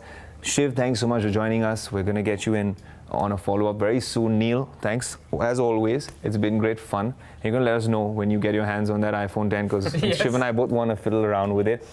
And all of you guys, there's been a lot of you guys writing in. Thanks so much for watching. Stay tuned to BloombergQuint for all there is from the world of business, and especially the world of technology. Thanks so much for watching.